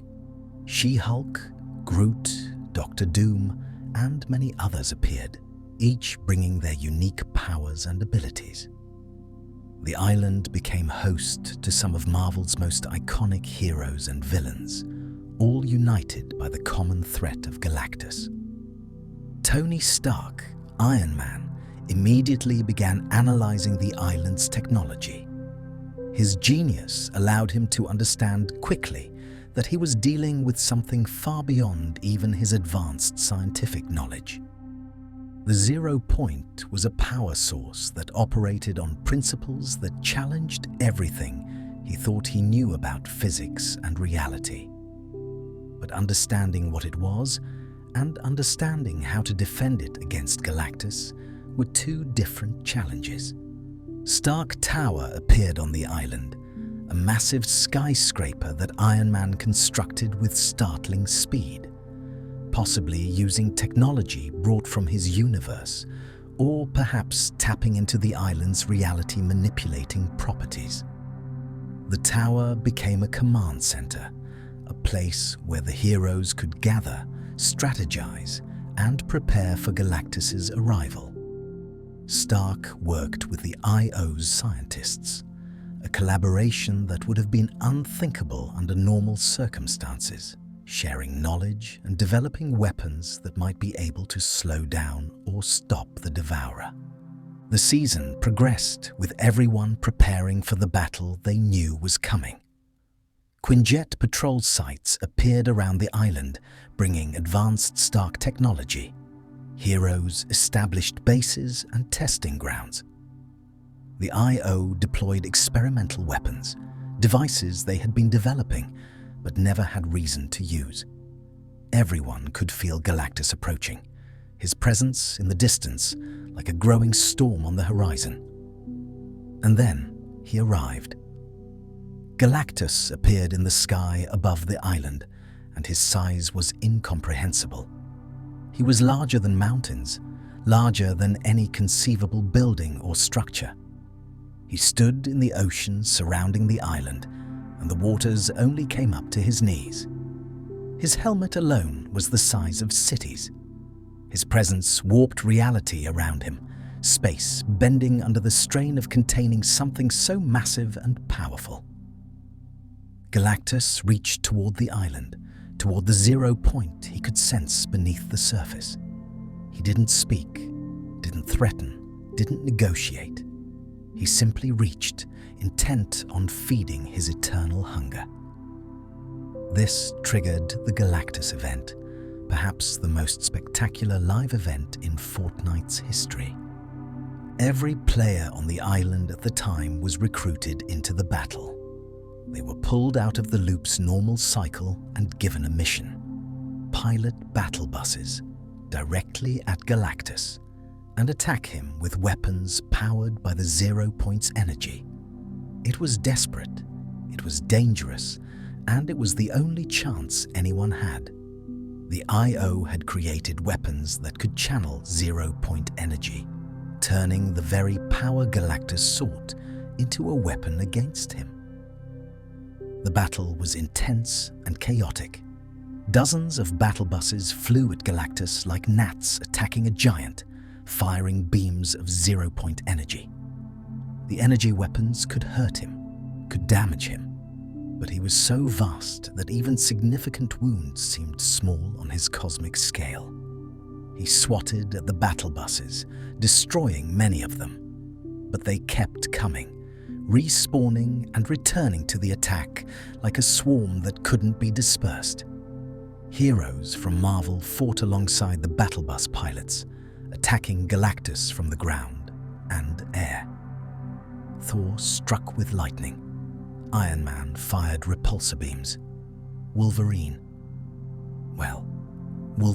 did what he could from the ground, which wasn't much against someone that large, but his presence was symbolic of the united front against the Devourer. The combined assault was having an effect. Galactus was being wounded, being driven back, the 0 point energy weapons proving effective against even his cosmic power. But he was also getting closer to the 0 point with each passing moment, his hand descending through the island's surface, tearing the land apart in his desperate reach for the infinite power below. In a final, desperate gambit, the IO overloaded their 0 point energy weapons, channeling far more power than was safe through them, turning every battle bus into essentially a flying bomb of reality-warping energy. The pilots aimed directly at Galactus and fired everything at once, creating a combined blast so powerful that it tore a hole in reality itself. The blast didn't destroy Galactus, he was too powerful for that. But it created a rift, a dimensional portal large enough to pull him through. Galactus was expelled from Reality Zero, pushed through the rift into another dimension, banished from the island before he could reach the 0 point. He raged, reaching back through the closing rift, but it was too late. The portal sealed and the Devourer was gone. But the victory came at a terrible cost. The enormous energy expenditure required to banish Galactus had severely damaged the 0 point's containment once again. Worse, the stress of using the 0 point's power as a weapon had caused it to become incredibly unstable. The IO's instruments went haywire, detecting energy fluctuations that exceeded anything they'd recorded before. Reality began to warp around the island, space and time bending under the strain. The 0 point was going to explode, or implode, or do something catastrophic. And this time there were no rockets to launch, no time to build temporal cages, no way to prevent what was coming. The island and everyone on it was about to experience another fundamental transformation. The Zero Crisis and Agent Jones. Chapter 2, Season 5. Season 5 began with the 0 point completely exposed, no longer hidden beneath water or structures, but floating in the open air at the center of the island, visible from anywhere on the map. It appeared as a massive orb of swirling energy, crackling with power, unstable and dangerous. The containment sphere was gone, shattered by the energy discharge from the Galactus battle. The 0 point was bare, vulnerable, and threatening to tear reality apart at any moment. This brought us to one of the most important characters in Fortnite's lore, Agent Jonesy, or simply Jones, a field operative for the IO who would undergo a profound character arc that would change the course of the entire story. Jones was tasked with perhaps the most crucial mission the IO had ever assigned to anyone: stabilize the 0 point by any means necessary while the organization worked on repairs. The IO's plan was desperate but logical given the circumstances. If they couldn't contain the 0 point through technology, they would stabilize it through the loop's fundamental mechanism: combat. They needed more fighting, more conflict, more energy feeding into the loop than ever before. But the current population of the island wasn't enough. They needed fighters from across the multiverse, the best hunters, warriors, and combatants they could find. Jones was given unprecedented authority and access to dimensional travel technology. His mission was to visit different realities and recruit hunters, bringing them to the island to participate in the loop and generate the conflict energy needed to keep the 0 point from collapsing reality. It was essentially a multiversal recruitment drive, and Jones threw himself into it with enthusiasm and skill. The hunters Jones brought in were remarkable and diverse. He recruited the Mandalorian from the Star Wars universe, bringing with him bounty hunting skills refined across entire galaxies. He found Kratos, the ghost of Sparta, pulling the god of war from his reality into this new conflict. Predator arrived, the galaxy's most efficient hunter, equipped with alien technology and driven by the thrill of the hunt. Master Chief, the legendary Spartan soldier from Halo, appeared on the island, his advanced Mjolnir armor and combat training making him a formidable addition. Daryl Dixon and Michonne from The Walking Dead brought their survival skills honed in a world of the undead. Each hunter represented a different reality, a different universe connected to the island through Jones's efforts. And with each recruitment, each portal opened to another reality. The barriers between universes grew thinner. Jones was accomplishing his mission, bringing enough powerful fighters to the island to generate the conflict energy the 0 point needed. But he was also doing something the IO hadn't fully considered. He was creating connections, building bridges between realities that might not be easily severed once established. As the season progressed, Jones began to change. He was talking directly to people within the loop, something IO agents were specifically trained not to do. The loop was designed to be impersonal, to treat those trapped within it as energy sources rather than individuals. But Jones was different. He was seeing these hunters as people, learning their stories, understanding their motivations. The Mandalorian's quest to protect Grogu, Kratos' complex relationship with godhood and family, Master Chief's dedication to protecting humanity. These weren't just data points to Jones. They were real struggles, real people with real lives that he had pulled into the loop's endless cycle. Jones began to question his orders, to wonder if the IO's methods were truly the only way. He had never questioned before, had always trusted that the organization knew best, that their control of the 0 point was necessary and right. But now, after meeting beings from across the multiverse, after seeing how they maintained their identities and values, even within the loop, he started to doubt. The cracks in his loyalty were forming, and they would soon break wide open. The Zero Crisis finale event was the turning point, not just for the season, but for the entire story arc. The 0 Point's instability reached critical levels. The IO's repairs weren't working, and the hunters Jones had recruited, while generating significant conflict energy, weren't enough to stabilize the situation.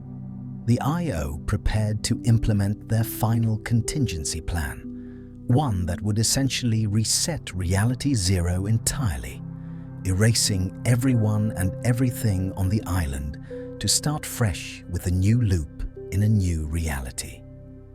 But then, the Foundation appeared, emerging seemingly from nowhere to confront Jones in the 0 Point chamber. The Foundation was the leader of the Seven, imposing and powerful, his armor heavily damaged from battles fought across the multiverse. He had been searching for the 0 Point, trying to reach it before the IO could implement their reset protocol. His appearance at this critical moment was no accident. It was the culmination of plans laid across multiple seasons. The Foundation didn't attack Jones, not immediately. Instead, he talked to him, something the IO never did with their agents.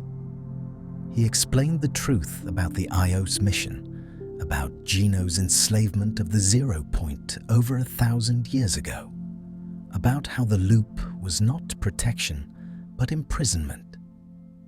He told Jones about the thousands of beings trapped in the loop over the centuries, their memories stripped away, their lives reduced to endless combat for the purpose of generating energy to keep a cosmic power source enslaved.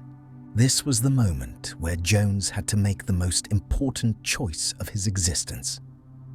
He could continue serving the IO, following orders, maintaining the system that had defined his entire life. Or he could help the Foundation, could work to free the 0 Point and end the loop, even knowing that this would make him a traitor, would destroy his career, would put him at odds with the organization he had served loyally for so long. Jones chose to help the Foundation. It was not an easy choice, and it was not made lightly. But Jones had changed, had grown beyond being just another IO agent. He had developed a conscience, had come to see those in the loop as people deserving of freedom, rather than subjects to be controlled.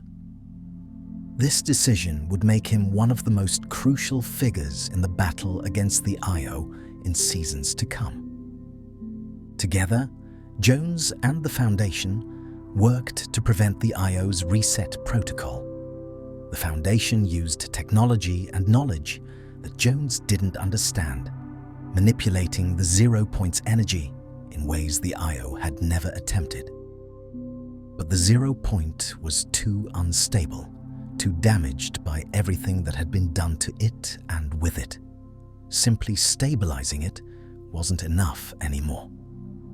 Something more drastic was needed. The Foundation made a difficult decision. He would seal himself inside the 0 Point temporarily, using his own body as a containment vessel, a living anchor to prevent the 0 Point from tearing reality apart. It was an enormous sacrifice, trapping himself in what was essentially a prison of infinite energy. But he saw no other option. The 0 Point needed to be contained, and he was the only one present with the knowledge and power to do it. Jones helped the Foundation enter the 0 Point, the leader of the Seven stepping into the swirling orb of energy and disappearing within it. The moment the Foundation entered, the 0 Point's erratic fluctuations began to stabilize. It was working. The Foundation's presence inside, his will and consciousness interacting with the 0 Point's power, was creating a temporary equilibrium that would hold at least for a while. But Jones's betrayal did not go unnoticed. The IO knew what he had done, knew he had helped the Foundation instead of following orders. Dr. Sloan, Jones's superior, appeared and confronted him. Her cold fury was palpable as she stripped Jones of his rank, his access, his identity within the IO. He was no longer Agent Jonesy of the imagined order. He was just Jones, a traitor, an enemy of the organization that had given his life purpose. The 0 point, with the foundation sealed inside it, transformed into a massive spire of rock and crystal that rose from the ground. This became known as the Spire, a tower reaching high into the sky, containing within it both the 0 point and the foundation. The Spire would serve as the new containment system, but it was temporary, a stopgap measure until something better could be found, or until the Seven could mount a proper rescue for their leader. The Primal Season, Chapter 2, Season 6. Season 6 dealt with the aftermath of the Foundation's sacrifice and the formation of the Spire. The 0 point's energy, no longer completely contained but channeled through the Spire's structure, began leaking out across the island in new and unexpected ways. The energy didn't just create anomalies or spawn items. It transformed the fundamental nature of portions of the island, rewriting reality at a basic level. The island regressed to a primal state, and not just aesthetically, but literally. Technology stopped working in certain areas, circuits failing, machinery breaking down, advanced weapons becoming useless pieces of metal and plastic.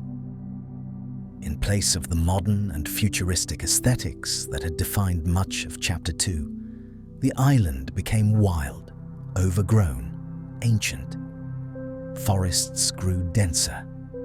Animals that hadn't been seen on the island before appeared, including wolves, boars, and raptors that seemed to have been pulled from prehistoric eras.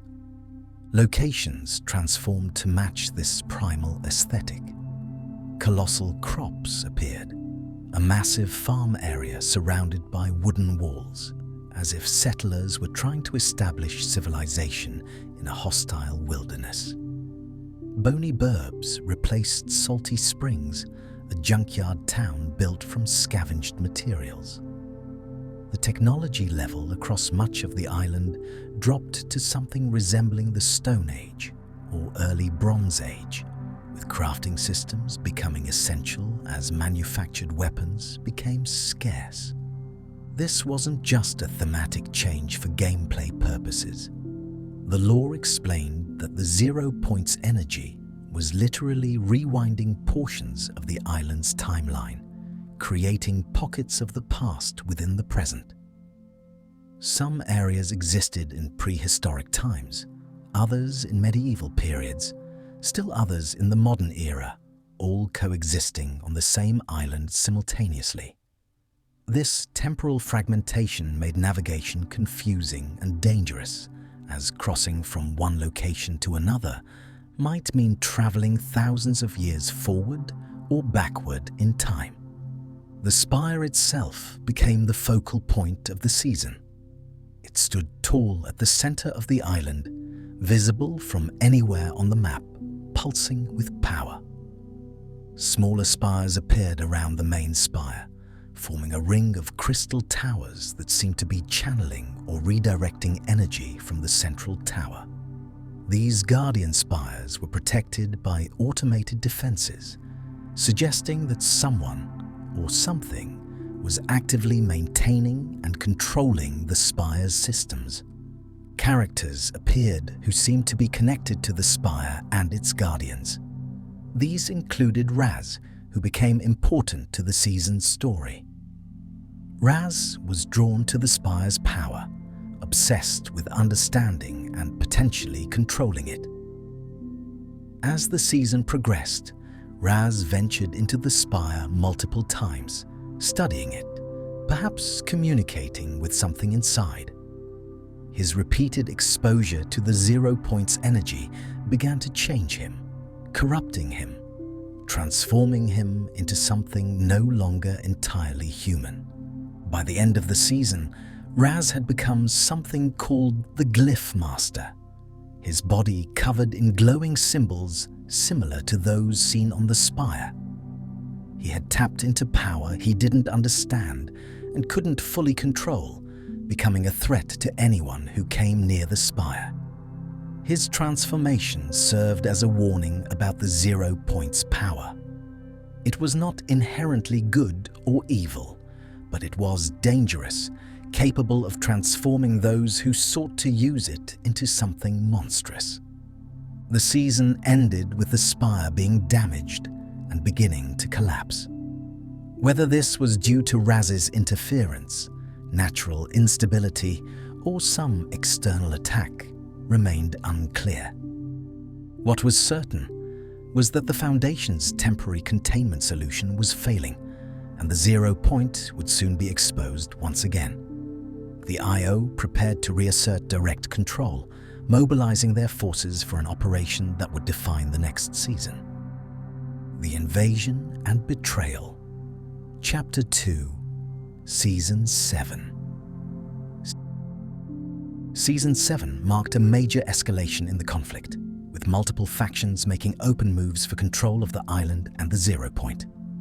The season began with the spire's collapse, which released a massive burst of energy that rippled across the island, clearing away much of the primal transformation from the previous season and returning most of the island to a more modern state.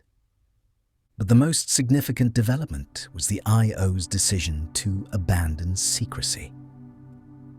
They launched an open invasion of the island, no longer content to operate from the shadows. Dr. Sloan led the charge, establishing IO bases and outposts across the map, deploying soldiers, tanks, and advanced weaponry. Their facilities were impossible to miss, massive installations with high walls, guard towers, and advanced technology on display. The IO was publicly declaring their control over the island, daring anyone to challenge them. This open operation represented a fundamental shift in the IO's strategy. For over 1,000 years, they had operated through manipulation, control, and secrecy. Now they were using direct military force, which suggested either confidence in their ability to maintain control or desperation stemming from how threatened they felt by recent events. The presence of traitors like Jones and enemies like the Seven had forced them to come out of the shadows and fight openly.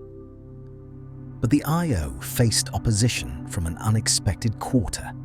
A resistance movement formed, led by Jones and including other defectors from the IO who had come to question the organization's methods. They established hidden bases, sabotaged IO operations, and worked to undermine the organization's control over the island.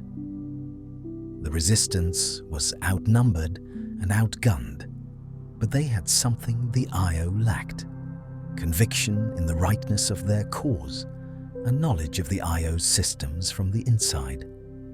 Then came the aliens. A massive mothership appeared in the sky above the island, unlike anything seen before. This wasn't a small scout ship or a single entity like Galactus. This was a mobile command center the size of a city, equipped with technology that could abduct entire locations by beaming them up into the ship for study. The aliens belonged to an organization called the Last Reality, and they had discovered the island and the 0 Point. The Last Reality's invasion was systematic and technological. They sent down patrols of flying saucers, established beachheads, and began scanning the island with advanced sensors, clearly searching for something. Their abduction technology was particularly troubling, as entire POIs would disappear in beams of light pulled up into the mothership. Corny Complex was abducted early in the season, the entire farm area vanishing in seconds. Other locations followed, creating a sense of vulnerability. Nowhere on the island was truly safe from the aliens' reach. the IO found itself fighting a two-front war against the resistance trying to undermine them from within, and against the alien invasion threatening everyone on the island. This forced Dr. Sloan into an uncomfortable position. She couldn't defeat the aliens alone. She needed help, needed fighters, needed people willing to risk their lives to protect the island, even if it meant helping the organization that had been oppressing them. Sloan made a public announcement, recruiting volunteers from within the loop to help fight the aliens. She promised that those who helped would be rewarded, would be given consideration for potential freedom from the loop. It was a lie, or at least a half-truth, but many believed her or simply saw fighting the aliens as the right thing to do, regardless of the IO's promises. Jones was among those who answered the call, not because he trusted the Archeo, but because he recognized that the alien threat was immediate and existential. The aliens were actively trying to locate and potentially steal or destroy the 0 point. If they succeeded, everyone's plans and conflicts would become meaningless in the face of multiversal collapse. Strange bedfellows united against a common foe, with resistance fighters and IO soldiers working together, temporarily setting aside their conflict to face the greater threat. The season built toward Operation Skyfire, an ambitious assault on the alien mothership. Dr. Sloan assembled a strike team, including Jones and several volunteers from the Loop, to infiltrate the mothership and plant bombs that would destroy it from the inside. It was a dangerous mission with low probability of success, but it was also the best chance anyone had of ending the invasion before the aliens found what they were looking for. The infiltration went well initially. The team fought through alien defenses, planted the bombs at strategic locations throughout the mothership's interior, and seemed poised to succeed. But then came the betrayal that would define Dr. Sloan's character and cement her role as an antagonist in the story.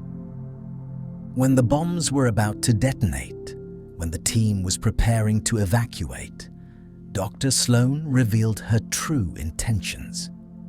She activated her escape pod and left, deliberately sealing the exits behind her and trapping Jones and the others inside the mothership. Her final words to them were cold and calculating. They had served their purpose, and the IO had no further use for them. They would die in the explosion, martyrs whose sacrifice would be remembered, but whose survival had never been part of the plan. This betrayal shocked Jones, but also confirmed everything he had come to believe about the IO. The organization saw people as tools, disposable assets to be used and discarded when convenient. There was no redemption for them, no possibility of reform. They had to be stopped, not just opposed, but completely removed from power. However, the bombs detonating didn't just destroy the mothership. The explosion interacted with the alien technology in unexpected ways, creating a cascade reaction that brought the ship down, but also released something that had been contained within it. The mothership crashed into the island, a devastating impact that carved a massive scar across the landscape and scattered alien technology everywhere. And from the wreckage emerged something the IO had not anticipated. Cubes. Multiple purple cubes, similar to Kevin from the first chapter. These weren't random debris or artifacts. They were purposeful creations of the last reality, tools designed to corrupt and transform reality itself. The cubes began moving across the island independently, each one following its own path, each one leaving a trail of corruption behind it. The Convergence and the Cube. Queen. Chapter 2, Season 8. Season 8 began in the aftermath of the mothership's crash. The island was scarred by the impact, with the crashed ship's hull creating new landmarks and areas to explore. But the real threat wasn't the wreckage, it was the cubes. Multiple cubes had emerged from the crashed mothership, and they were spreading across the island like a plague, each one radiating corruption and transforming the environment around it. These cubes were named by the community: Blevin, the blue cube; Kevin, the original purple cube that had somehow been contained on the mothership, and several others. But calling them by cute names belied their true nature. These were not benign entities. They were tools of the last reality, weapons designed to corrupt and prepare reality for consumption by their leader. The cubes moved to specific locations, positioning themselves according to a pattern that became clear as the season progressed. They were forming a geometric shape across the island, just as Kevin had done with his runes in the first chapter. But this time, there were more cubes, and the pattern was larger and more complex. Each cube created a zone of corruption around itself, an area where reality became unstable and the landscape transformed into something nightmarish. The corruption zones were places where the normal rules of physics and reality no longer fully applied. Gravity became optional, with players and objects floating in mid-air. The landscape twisted and warped, with impossible geometry that hurt to look at directly. Purple energy crackled through the air, and strange structures grew from the ground like crystalline tumors. These zones expanded slowly over time, consuming more of the island with each passing day. The IO attempted to contain and study the cubes, establishing research stations around them, but their efforts proved futile. The cubes' technology, or magic, or whatever powered them, was beyond the IO's understanding. They couldn't destroy the cubes, couldn't stop them from moving, couldn't prevent the corruption from spreading. For perhaps the first time in their existence, the IO was facing a threat they had no solution for. As the season progressed, the cubes began moving toward the center of the island, converging on a single location. When they met, they didn't simply merge or connect. They formed a massive pyramid structure, a geometric construct made from interlocking cubes that towered above the landscape.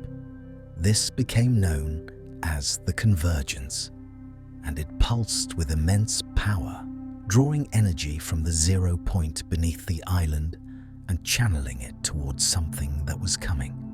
The Convergence grew larger throughout the season, with more cubes adding themselves to the structure. It became clear that this was a summoning ritual, a process designed to bring something or someone to the island. The energy being drawn was immense, visible as beams of purple light shooting up from the Convergence into the sky, creating an aurora-like effect that could be seen from anywhere on the island. The Resistance, now including Jones, tried desperately to stop the Convergence, or at least slow it down. They attacked the structure, planted explosives, attempted to disrupt the energy flow. Nothing worked. The Convergence was self-repairing, and any damage done to it was fixed within moments by the cubes reorganizing themselves. It was inexorable, unstoppable, a countdown to something catastrophic. Then, as the season reached its climax, the Cube Queen arrived. She emerged from the Convergence in a spectacular display of power, a being of immense energy and presence who commanded the cubes with absolute authority. The Cube Queen was the leader of the last reality, the force behind the alien invasion, and the entity responsible for creating and controlling the cubes. The Cube Queen was ancient beyond measure, a being who had been consuming realities for longer than civilizations had existed. She explained her purpose with cold clarity. She consumed realities to sustain herself and her army, breaking them down to basic energy and incorporating them into the last reality. Every reality she had consumed became part of her domain, its inhabitants transformed into her servants, its matter converted into tools for further conquest. The island was just the latest target, and the 0 point was the ultimate prize. If she could consume the 0 point, she would gain power beyond imagination, enough energy to accelerate her conquest of the multiverse exponentially. She wouldn't just consume realities one at a time anymore. She could unmake creation itself, reducing all of existence to her will. But the Cube Queen's arrival had an unintended consequence. Her presence on the island, her direct contact with the 0 point's energy, created a disturbance that reached across dimensional barriers. The Seven, who had been scattered and preparing for years, felt it. The Foundation, still sealed within the 0 point, but conscious and aware, felt it. And most importantly, a signal went out, a call for help that would bring together the greatest alliance the multiverse had ever seen. The Cube Queen began her final ritual, channeling all the energy from the convergence and the 0 point toward transforming the island into a gateway. If she succeeded, the island would become a portal through which the last reality could pour into all connected realities, spreading like a virus until nothing remained unconsumed. But just as the ritual neared completion, just as all seemed lost, the Foundation emerged from the 0 point. He had been gathering strength, waiting for the right moment, and the Cube Queen's ritual had created an opening he could exploit. He burst from the 0 point in an explosion of energy that shattered the convergence and disrupted the ritual. The Cube Queen was thrown back, her control over the cubes momentarily broken. The Foundation didn't face the Cube Queen alone. The rest of the Seven arrived. The scientist, the visitor, the paradigm, and others whose identities had not yet been fully revealed. Together, the Seven represented the greatest threat to both the Cube Queen and the IO, a group dedicated to freeing the 0 point and the multiverse from all forms of tyrannical control. The battle between the Seven and the Cube Queen was titanic, reality warping on a scale that made previous conflicts seem small. But even the Seven couldn't simply defeat the Cube Queen in direct combat. She was too powerful, too ancient, too experienced in destroying realities. They needed a different strategy, something unexpected that would turn the tables entirely. The Foundation activated a device he had been preparing, a mechanism built into the 0 point structure by the Seven during their earlier interactions with it. This device would flip the island, literally inverting it, swapping it with its reflection from another dimensional layer. The flip would destabilize everything on the island's current surface, disrupting the Cube Queen's connection to her cubes and the convergence, while simultaneously exposing a fresh surface that hadn't been corrupted. The Cube Queen tried to stop the device's activation, but she was too late. The Foundation triggered the flip, and reality inverted. The island turned upside down in a moment that defied description, a sensation of falling and rising simultaneously as space itself rotated. When the flip completed, the island that emerged was completely different, showing the other side of reality zero that had been hidden beneath all along. The Flip and the Fracture, Chapter 2 to Chapter 3. The end event of Chapter 2, also called The Fracture, was the culmination of everything that had happened since the black hole event. The Foundation's device worked exactly as intended, flipping the island and throwing the Cube Queen's carefully laid plans into chaos. The convergence collapsed as the cubes lost their connection to each other and to the energy they had been channeling. The Cube Queen found herself separated from her power sources, vulnerable for the first time in eons. The Seven pressed their advantage, attacking the weakened Cube Queen with everything they had. The battle was fierce and destructive, tearing apart what remained of the corrupted landscape. But ultimately, the Seven succeeded in driving the Cube Queen away, forcing her to retreat from reality zero and abandon her attempt to consume the 0 point and the multiverse. She wasn't destroyed. A being like her couldn't be destroyed so easily. But she was defeated, her invasion broken, her army scattered. The island that emerged from the flip was pristine, showing the other side called Artemis that had been protected beneath all this time. This was Chapter 3, a new era with new locations and a new aesthetic. But most importantly, it was an era where the conflict between the Seven and the IO would finally come into the open, where the battle for control of the 0 point would be fought directly and decisively. The War for the Island, Chapter 3, Season 1. Chapter 3, Season 1 opened with the island in open warfare. The Seven had established their base called the Sanctuary, a fortress built into the mountainous region of the new island. From the Sanctuary, they coordinated operations against the IO, no longer hiding but openly fighting for control of the island and liberation of the 0 point.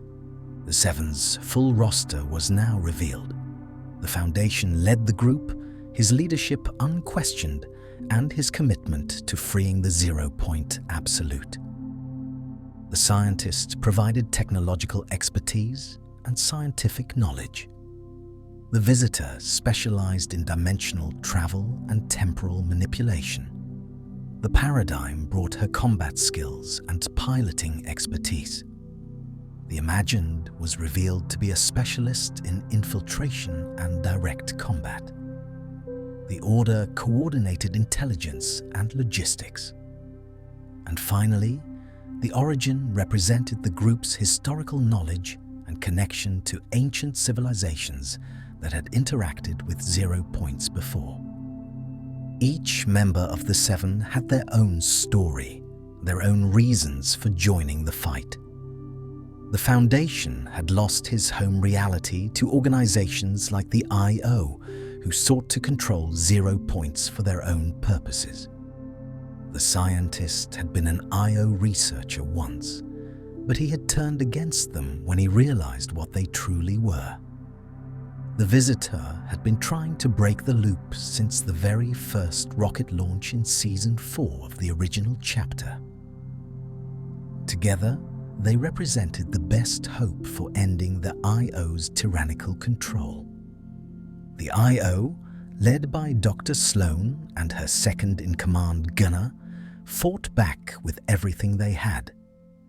They established fortified bases across the island, deployed tanks and advanced weaponry, and used their superior numbers to try to overwhelm the Seven's forces. The IO's bases at locations like Command Cavern showed their military might, massive installations carved into the landscape with multiple levels of defenses. Throughout the season, both sides recruited allies from across the multiverse. Spider-Man appeared on the island, his web-slinging abilities and heroic nature making him a natural ally for the Seven. He helped where he could, fighting against IO forces and working to protect innocent people caught in the crossfire. The IO brought in their own allies, including mercenaries and soldiers loyal to their cause. The season revealed more about the true nature of the loop and why the Seven were fighting so hard to destroy it. The loop wasn't just keeping people trapped in endless combat. It was preventing the entire multiverse from achieving its full potential. By controlling the 0 point and maintaining the loop, the IO was essentially holding all realities connected to reality 0 as hostages. They were suppressing natural development, preventing free travel between realities, and enforcing their vision of order on infinite possibilities. The Foundation made broadcasts throughout the season, speaking directly to those within the loop and explaining what was happening. He told them about the IO's tyranny, about the 1,000 years of imprisonment and control, about the future that awaited if the Seven succeeded in breaking the loop. It was a future of freedom, where realities could develop naturally, where people could travel between universes freely, where no one entity controlled access to infinite power. These broadcasts had an effect. People within the loop began to remember more, to resist the loop's memory-dampening effects through sheer willpower and the knowledge that freedom was possible. The IO's control was weakening, not just militarily, but philosophically, as more and more people rejected the premise that they needed to be controlled for their own safety. The season built toward the final confrontation, toward the battle that would decide the fate of the 0 point, the loop, and the entire multiverse. The Resistance and the Collision. Chapter 3, Season 2. Season 2 brought the conflict to its peak. The IO deployed their ultimate weapon, drilling machines designed to bore directly through the island to the 0 point. These weren't simple drills, but reality-penetrating devices that could cut through dimensional barriers as easily as they cut through rock. Dr. Sloan's plan was simple and brutal. If the IO couldn't maintain control of the 0 point through the loop, they would simply take it by force, extracting it from the island and relocating it to a facility where they had absolute control. Multiple drill sites appeared across the island, each one slowly boring down toward the 0 point's location. The drills were heavily defended, surrounded by IO forces and automated defenses. But more concerning was what the drills were doing to the island itself. Their operation was destabilizing reality in their immediate vicinity, creating zones where physics worked strangely and where the fabric of existence seemed thin and fragile. The Seven realized that if the IO succeeded in reaching the 0 point with their drills, the damage to reality could be catastrophic. Drilling directly into a 0 point could cause it to destabilize completely, potentially triggering a chain reaction that would destroy not just reality 0, but all realities connected to it. The IO was willing to risk multiversal annihilation rather than lose control of their power source. The Resistance expanded massively during this season. The Seven opened recruitment to anyone willing to fight for freedom, and the response was overwhelming. People from across the multiverse who had heard about the battle for Reality 0 arrived to help. Some came because they opposed tyranny on principle. Others came because they understood that if the IO succeeded here, their own realities might be next. Still others came simply because the Seven asked for help, and that was reason enough. The season introduced the Omni Sword and other ancient weapons, artifacts that predated even the IO's founding. These weapons had been created by civilizations that understood 0 points, designed specifically to interact with 0-point energy in ways that advanced technology couldn't match. The Seven armed their allies with these weapons, giving the Resistance a fighting chance against the IO's superior numbers and technology. The war transformed the island's landscape. Trenches scarred the ground between opposing bases. Fortifications rose at strategic locations. The constant combat created no man's lands where neither side could maintain a permanent presence. It was total war on a scale that Reality Zero had never experienced, and the stakes couldn't have been higher. The season culminated in the collision event, the final battle for the Collider facility. The Collider was the IO's primary control center for the loop, the machinery that maintained the temporal prison and kept the 0 point contained. If the Seven could destroy the Collider, they would break the loop forever, ending the IO's ability to control who entered and exited Reality Zero. The battle for the Collider was the largest combat event in Fortnite's history. Players participated alongside characters from the lore, fighting through IO defenses, pushing towards the facility's core.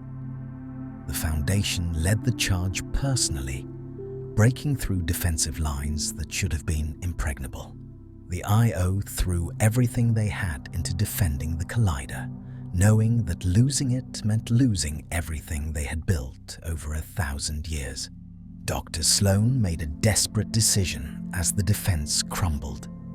She activated the Collider's self-destruct sequence, intending to destroy the facility, the Seven, and a large portion of the island, rather than let the Collider fall into enemy hands. It was a scorched earth strategy, the final act of a leader who would rather see everything destroyed than lose control. The Foundation reached the Collider's core just as the countdown reached critical levels. He could have fled, could have saved himself and let the explosion happen. But he chose to stay, using technology provided by the scientist to contain and redirect the explosion. Instead of destroying everything, the Foundation channeled the Collider's self-destruct energy into an implosion that would collapse the facility in on itself, destroying the loop's control systems without catastrophic damage to the island. The plan worked, but the cost was enormous. The Collider imploded, taking with it the IO's primary means of controlling the loop and maintaining their grip on the 0 point.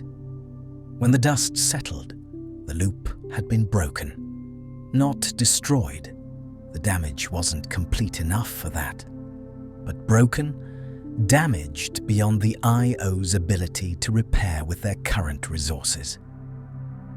The Seven had won, but it was a Pyrrhic victory. The IO was defeated but not destroyed, driven from the island but still existing in other realities, still possessing knowledge and resources that made them dangerous. Dr. Sloan escaped during the chaos, vowing revenge and promising that the IO would return stronger than ever. The 0 point was free from the loop's constraints, but it was also more vulnerable than ever, exposed to anyone who might seek to claim its power.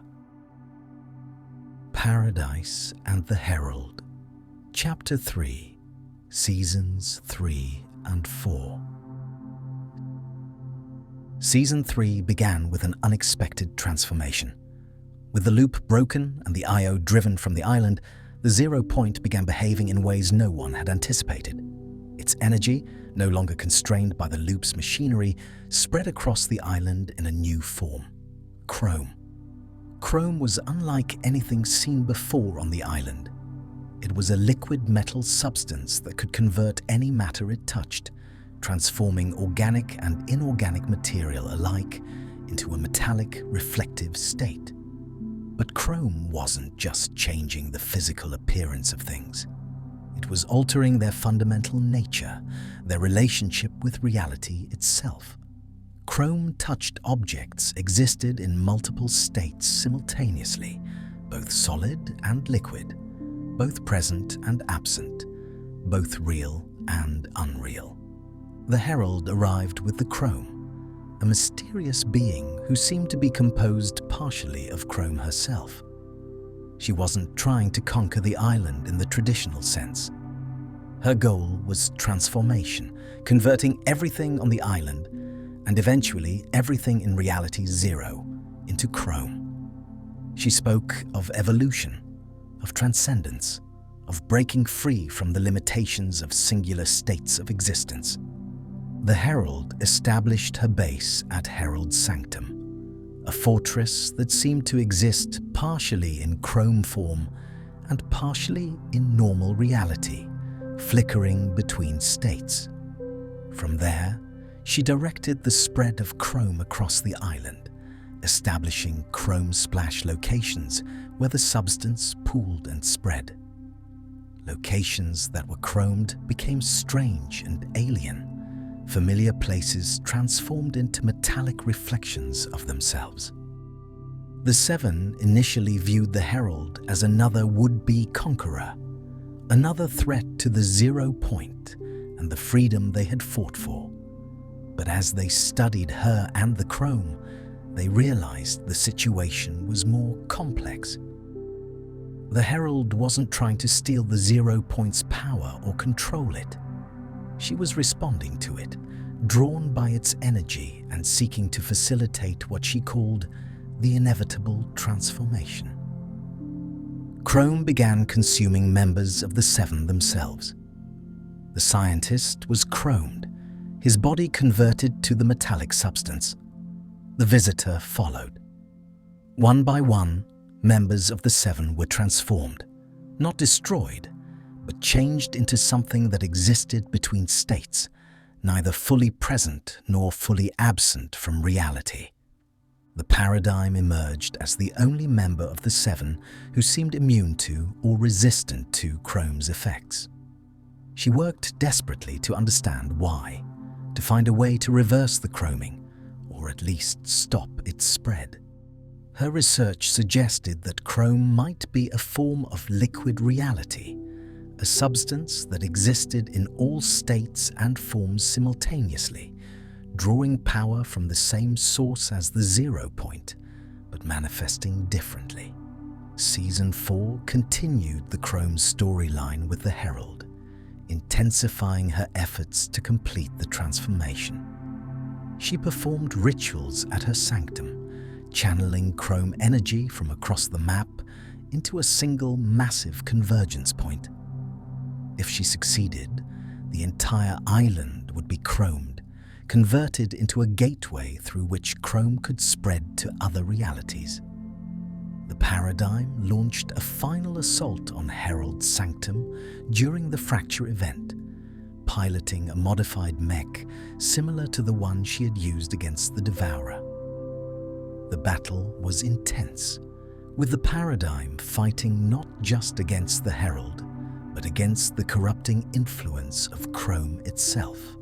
The mech's systems were being chromed in real time, converted from solid machinery into liquid metal, threatening to strand the paradigm within a vehicle that existed in multiple states simultaneously.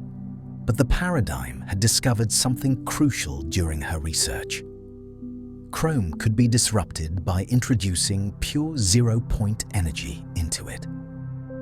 The 0 point's raw, unfiltered power caused chrome to crystallize and shatter, reverting to its base components.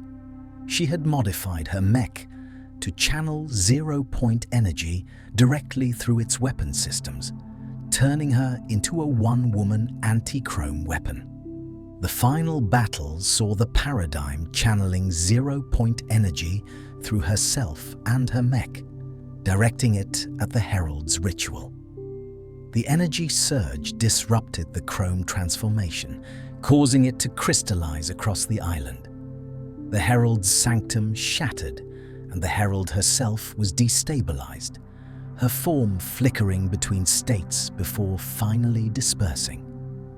But the paradigm's actions came at a tremendous cost.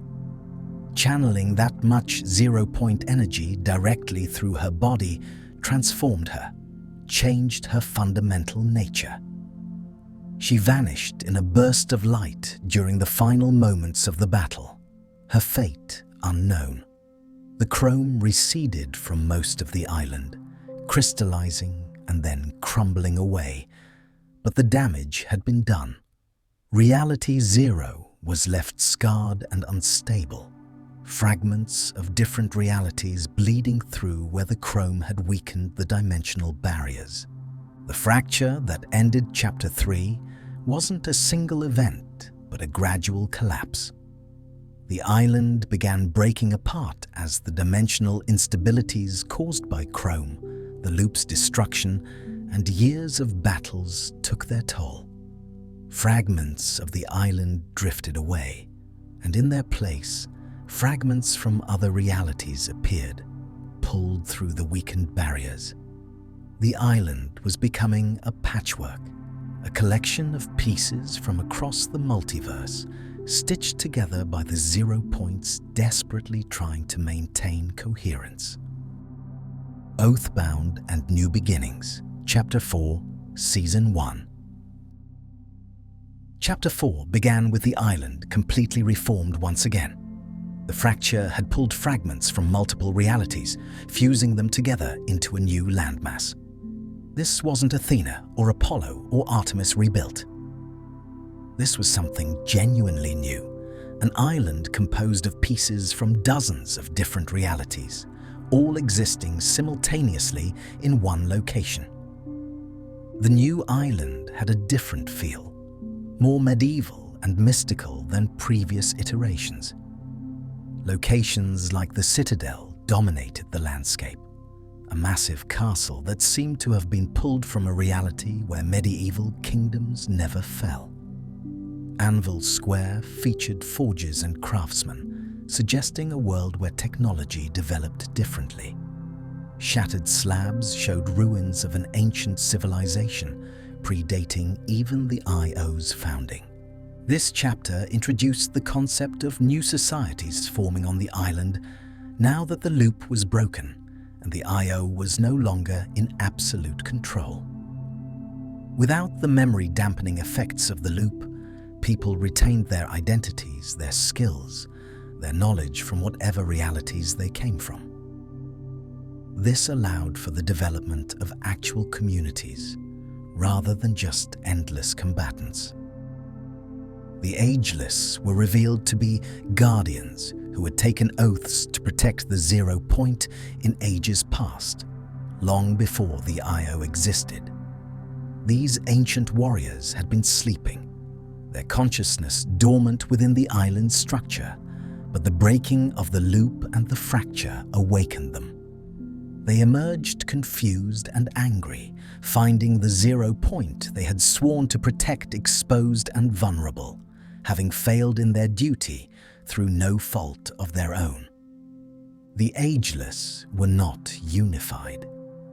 Different factions had different interpretations of their ancient oaths. Some believed the 0 point should be destroyed to prevent anyone from ever controlling it. Others believed it should be hidden away, protected in isolation where no one could find it. Still others believed their role was to actively use the 0 point to maintain balance across realities, preventing any single reality from dominating others.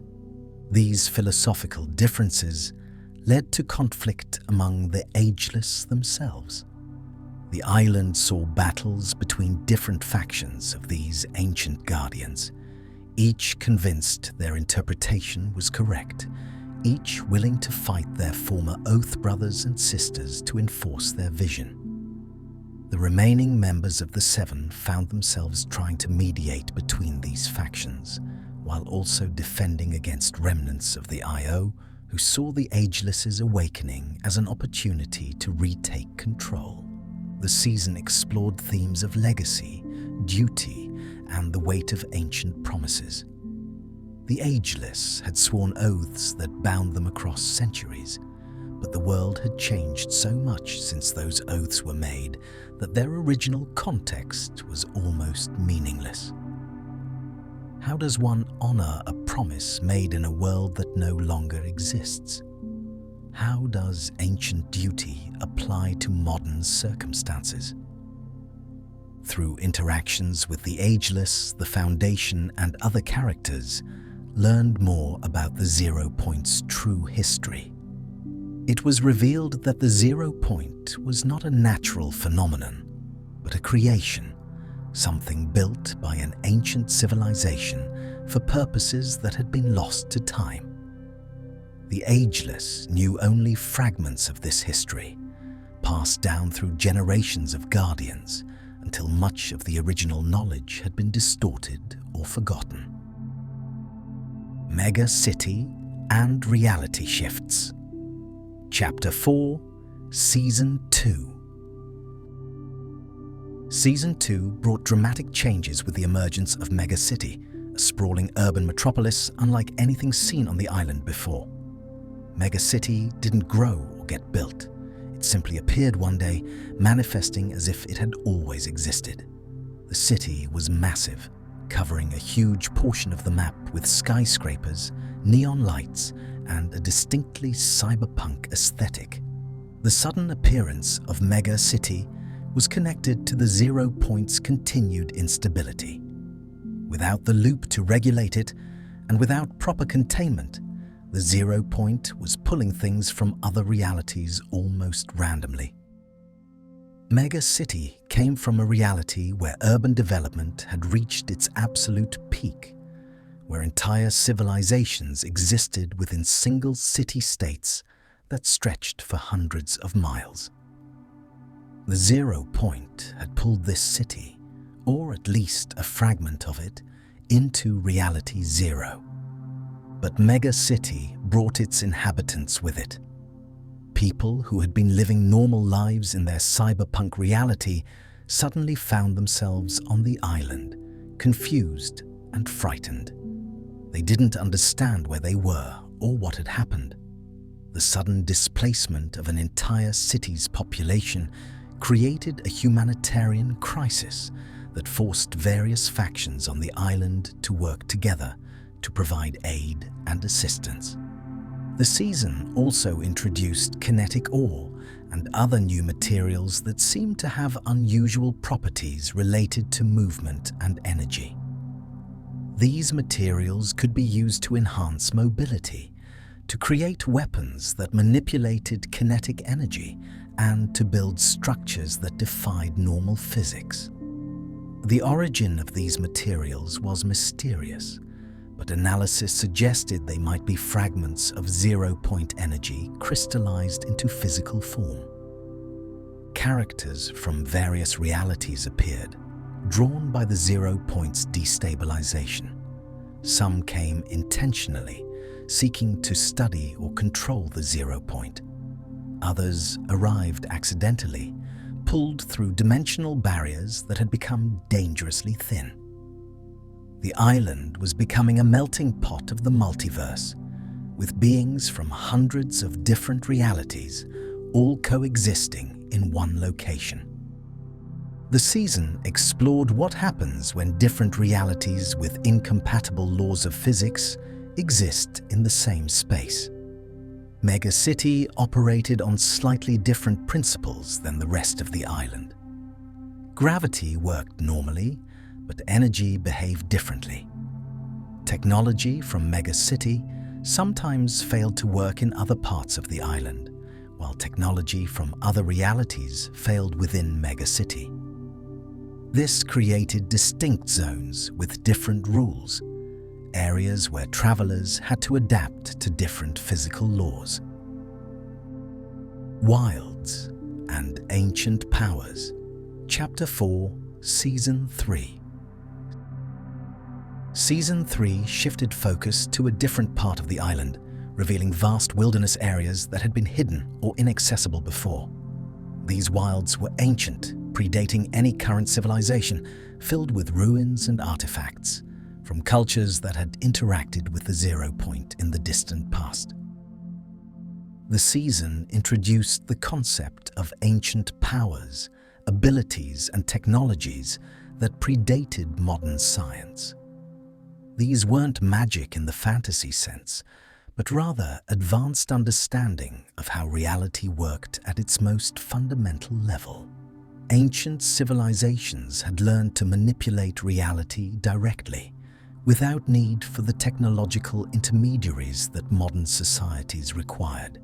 Ruins discovered in the wilds contained inscriptions and diagrams that revealed more about the zero point's creation. The ancient civilization that built it hadn't intended it to be a power source or a tool of control. The zero point was meant to be a communications hub, a way for different realities to share information and coordinate with each other. It was supposed to unite the multiverse, not divide it into controllable sections. The inscriptions told of a network of zero points scattered across the multiverse, each one serving as a node in a vast communication system. But something had gone wrong in the distant past. The network had been damaged or deliberately sabotaged, and each zero point became isolated, trapped in its own reality bubble. The IO, in their ignorance, had discovered one of these isolated zero points and built their entire organization around controlling it, never realizing they were working with broken fragments of a much larger system. This revelation reframed everything. The battles for control of Reality Zero's zero point weren't just local conflicts. They were part of a larger pattern that might be playing out across the entire multiverse. If other isolated zero points existed, if other organizations like the IO had discovered them and begun controlling them, then Reality Zero's struggles might be replicated in countless other realities. The season raised questions about whether the zero point could be repaired, whether the original network could be restored. If it could, what would that mean? Would it allow free travel and communication across all realities? Would it unite the multiverse as the ancient builders had intended? Or would it create new conflicts as realities that had been isolated for eons suddenly came into contact with each other? Rebellion and Hope, Chapter 4, Season 4. Season 4 brought a new energy to the island, a sense that despite all the conflicts and catastrophes, there was hope for a better future. Societies on the island were stabilizing, learning to coexist despite coming from radically different realities. Trade networks developed. Cultural exchanges occurred. People who had been enemies in their home realities found common ground on the island. The season introduced the concept of the Society, an organization dedicated to studying the zero point and ancient ruins, not to control them, but to understand them. The Society believed that knowledge should be shared, that the discoveries made on the island belonged to everyone in the multiverse, not just those powerful enough to claim them by force. Members of the Society came from diverse backgrounds. Some were former IO scientists who had defected after realizing what the organization truly represented. Others were scholars and researchers from realities where science and magic blended together. Still others were simply curious individuals who wanted to understand the universe they lived in. The Society established libraries and research centers, creating repositories of knowledge about the zero point, the loop, and the history of the island. They documented everything that had happened, ensuring that future generations would have access to accurate historical records rather than propaganda or legends. This was particularly important for those whose memories had been affected by the loop. The society helped them recover their identities and understand what had been done to them. The season also saw the emergence of new threats, remnants of the IO attempting to retake the island, mercenary groups seeking to claim the 0 point for themselves, and beings from other realities who saw the destabilized 0 point as an opportunity. But these threats were met by a united defense, with various factions on the island working together despite their differences. The Foundation took a less active military role and more of a diplomatic one, working to forge alliances between different groups and mediate conflicts before they escalated. He understood that military victory over the IO was meaningless if it just led to new conflicts and new attempts to control the 0 point. True victory meant creating a system where the 0 point didn't need to be controlled, because everyone understood it was too dangerous and important to be claimed by any single entity. The Greek gods arrive. Chapter 5, Season 1. Chapter 5 marked another major shift in the island's story. The chapter began with the arrival of beings from Greek mythology, but these weren't mythological in the traditional sense. They were real, powerful entities from a reality where the Greek pantheon existed as actual gods with genuine divine power. Zeus arrived first, descending from the sky in a display of lightning and thunder that could be seen across the entire island. He came not as a conqueror, but as an investigator, seeking to understand what the 0 point was and why it had been calling out across the multiverse. Zeus's arrival was significant because he represented a fundamentally different form of power than anything the island had seen before. Not technology, not 0 point manipulation, but genuine divine authority, the power of a god. Mount Olympus appeared on the island, manifesting at the highest peak as Zeus established his presence. Other gods followed. Hades, bringing with him the chill of the underworld.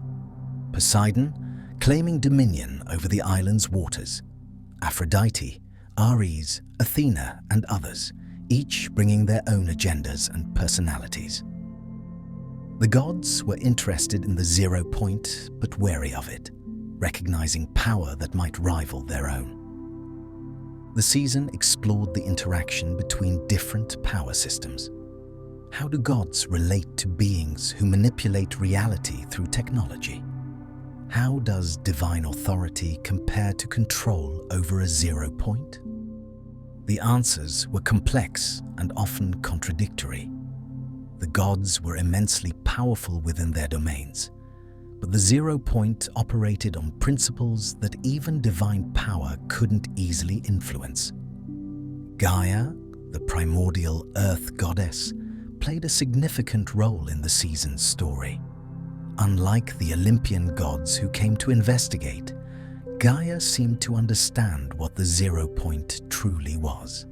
She spoke of it as a sibling force, another primordial element of creation like herself. Her knowledge suggested that the 0 point and beings like Gaia were perhaps two sides of the same coin, different manifestations of the fundamental creative forces of existence. The season raised profound questions about the nature of power and divinity.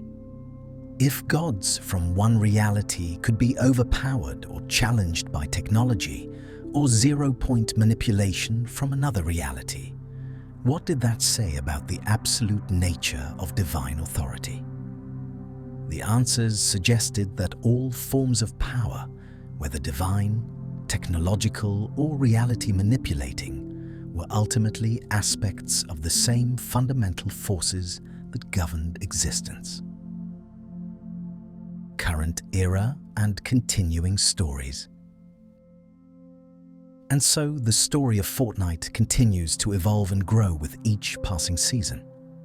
From its beginning as a simple battle royale game, Fortnite has developed into one of the most complex and ambitious narrative universes in gaming.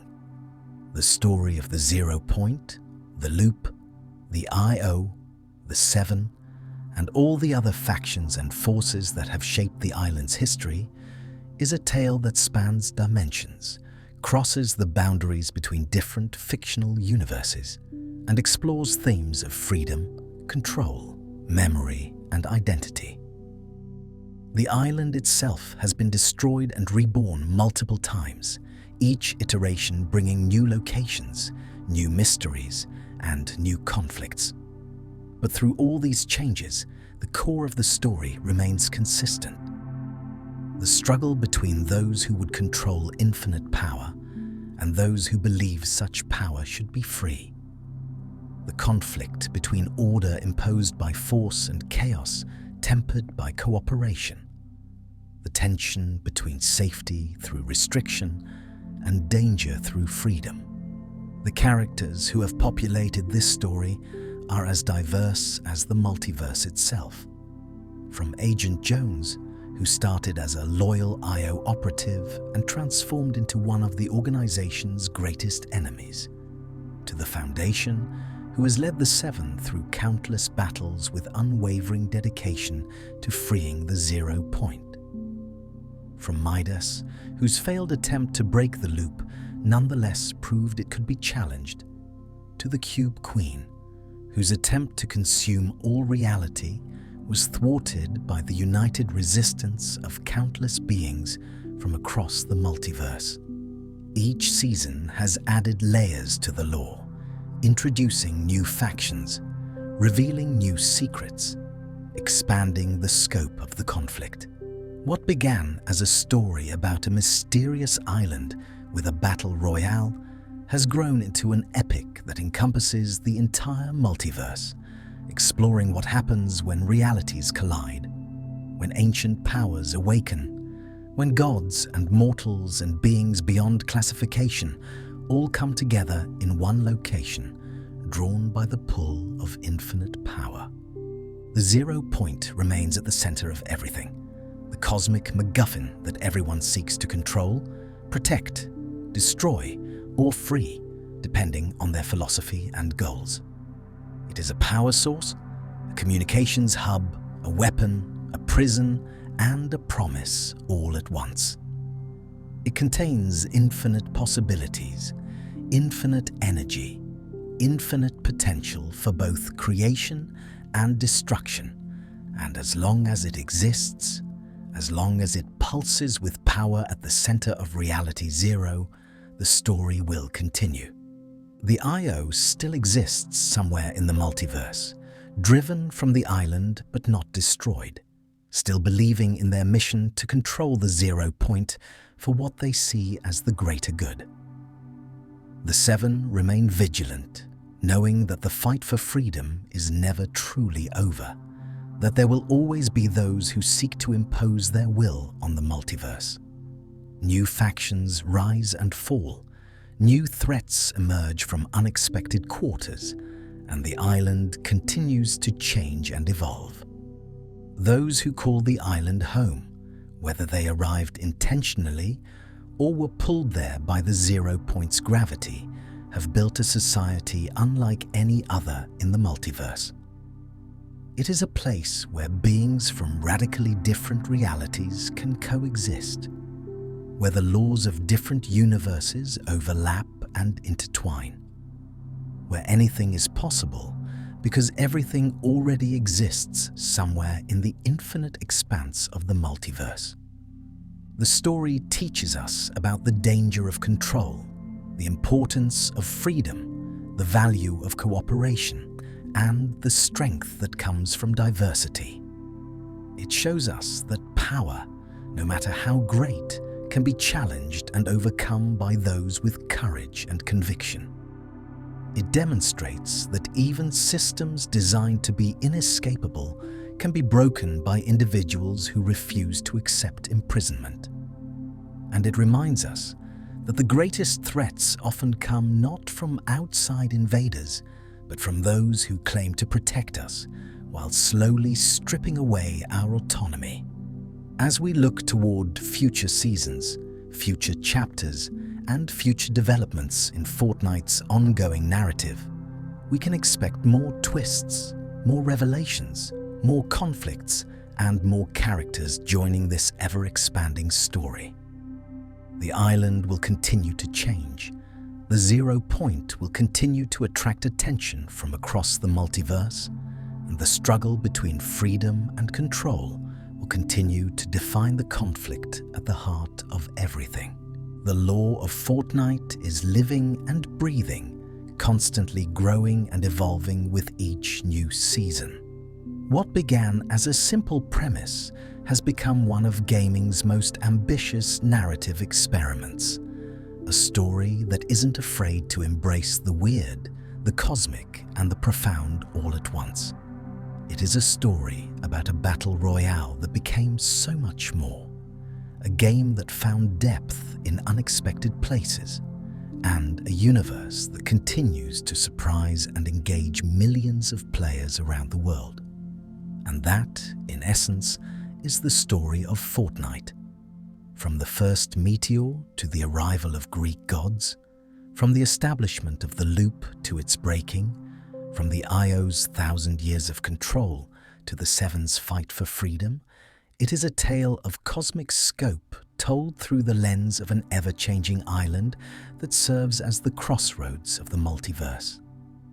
Whether you're here to learn about the lore, or simply to drift off to sleep, listening to these tales of interdimensional conflict and cooperation, I hope this journey through Fortnite's story has been enlightening and engaging. The island awaits, always changing, always ready for the next chapter in its infinite story. New mysteries will be revealed, new factions will emerge, and the battle for the 0 point and the freedom of the multiverse will continue. Sweet dreams, and we'll see you in the next lore video.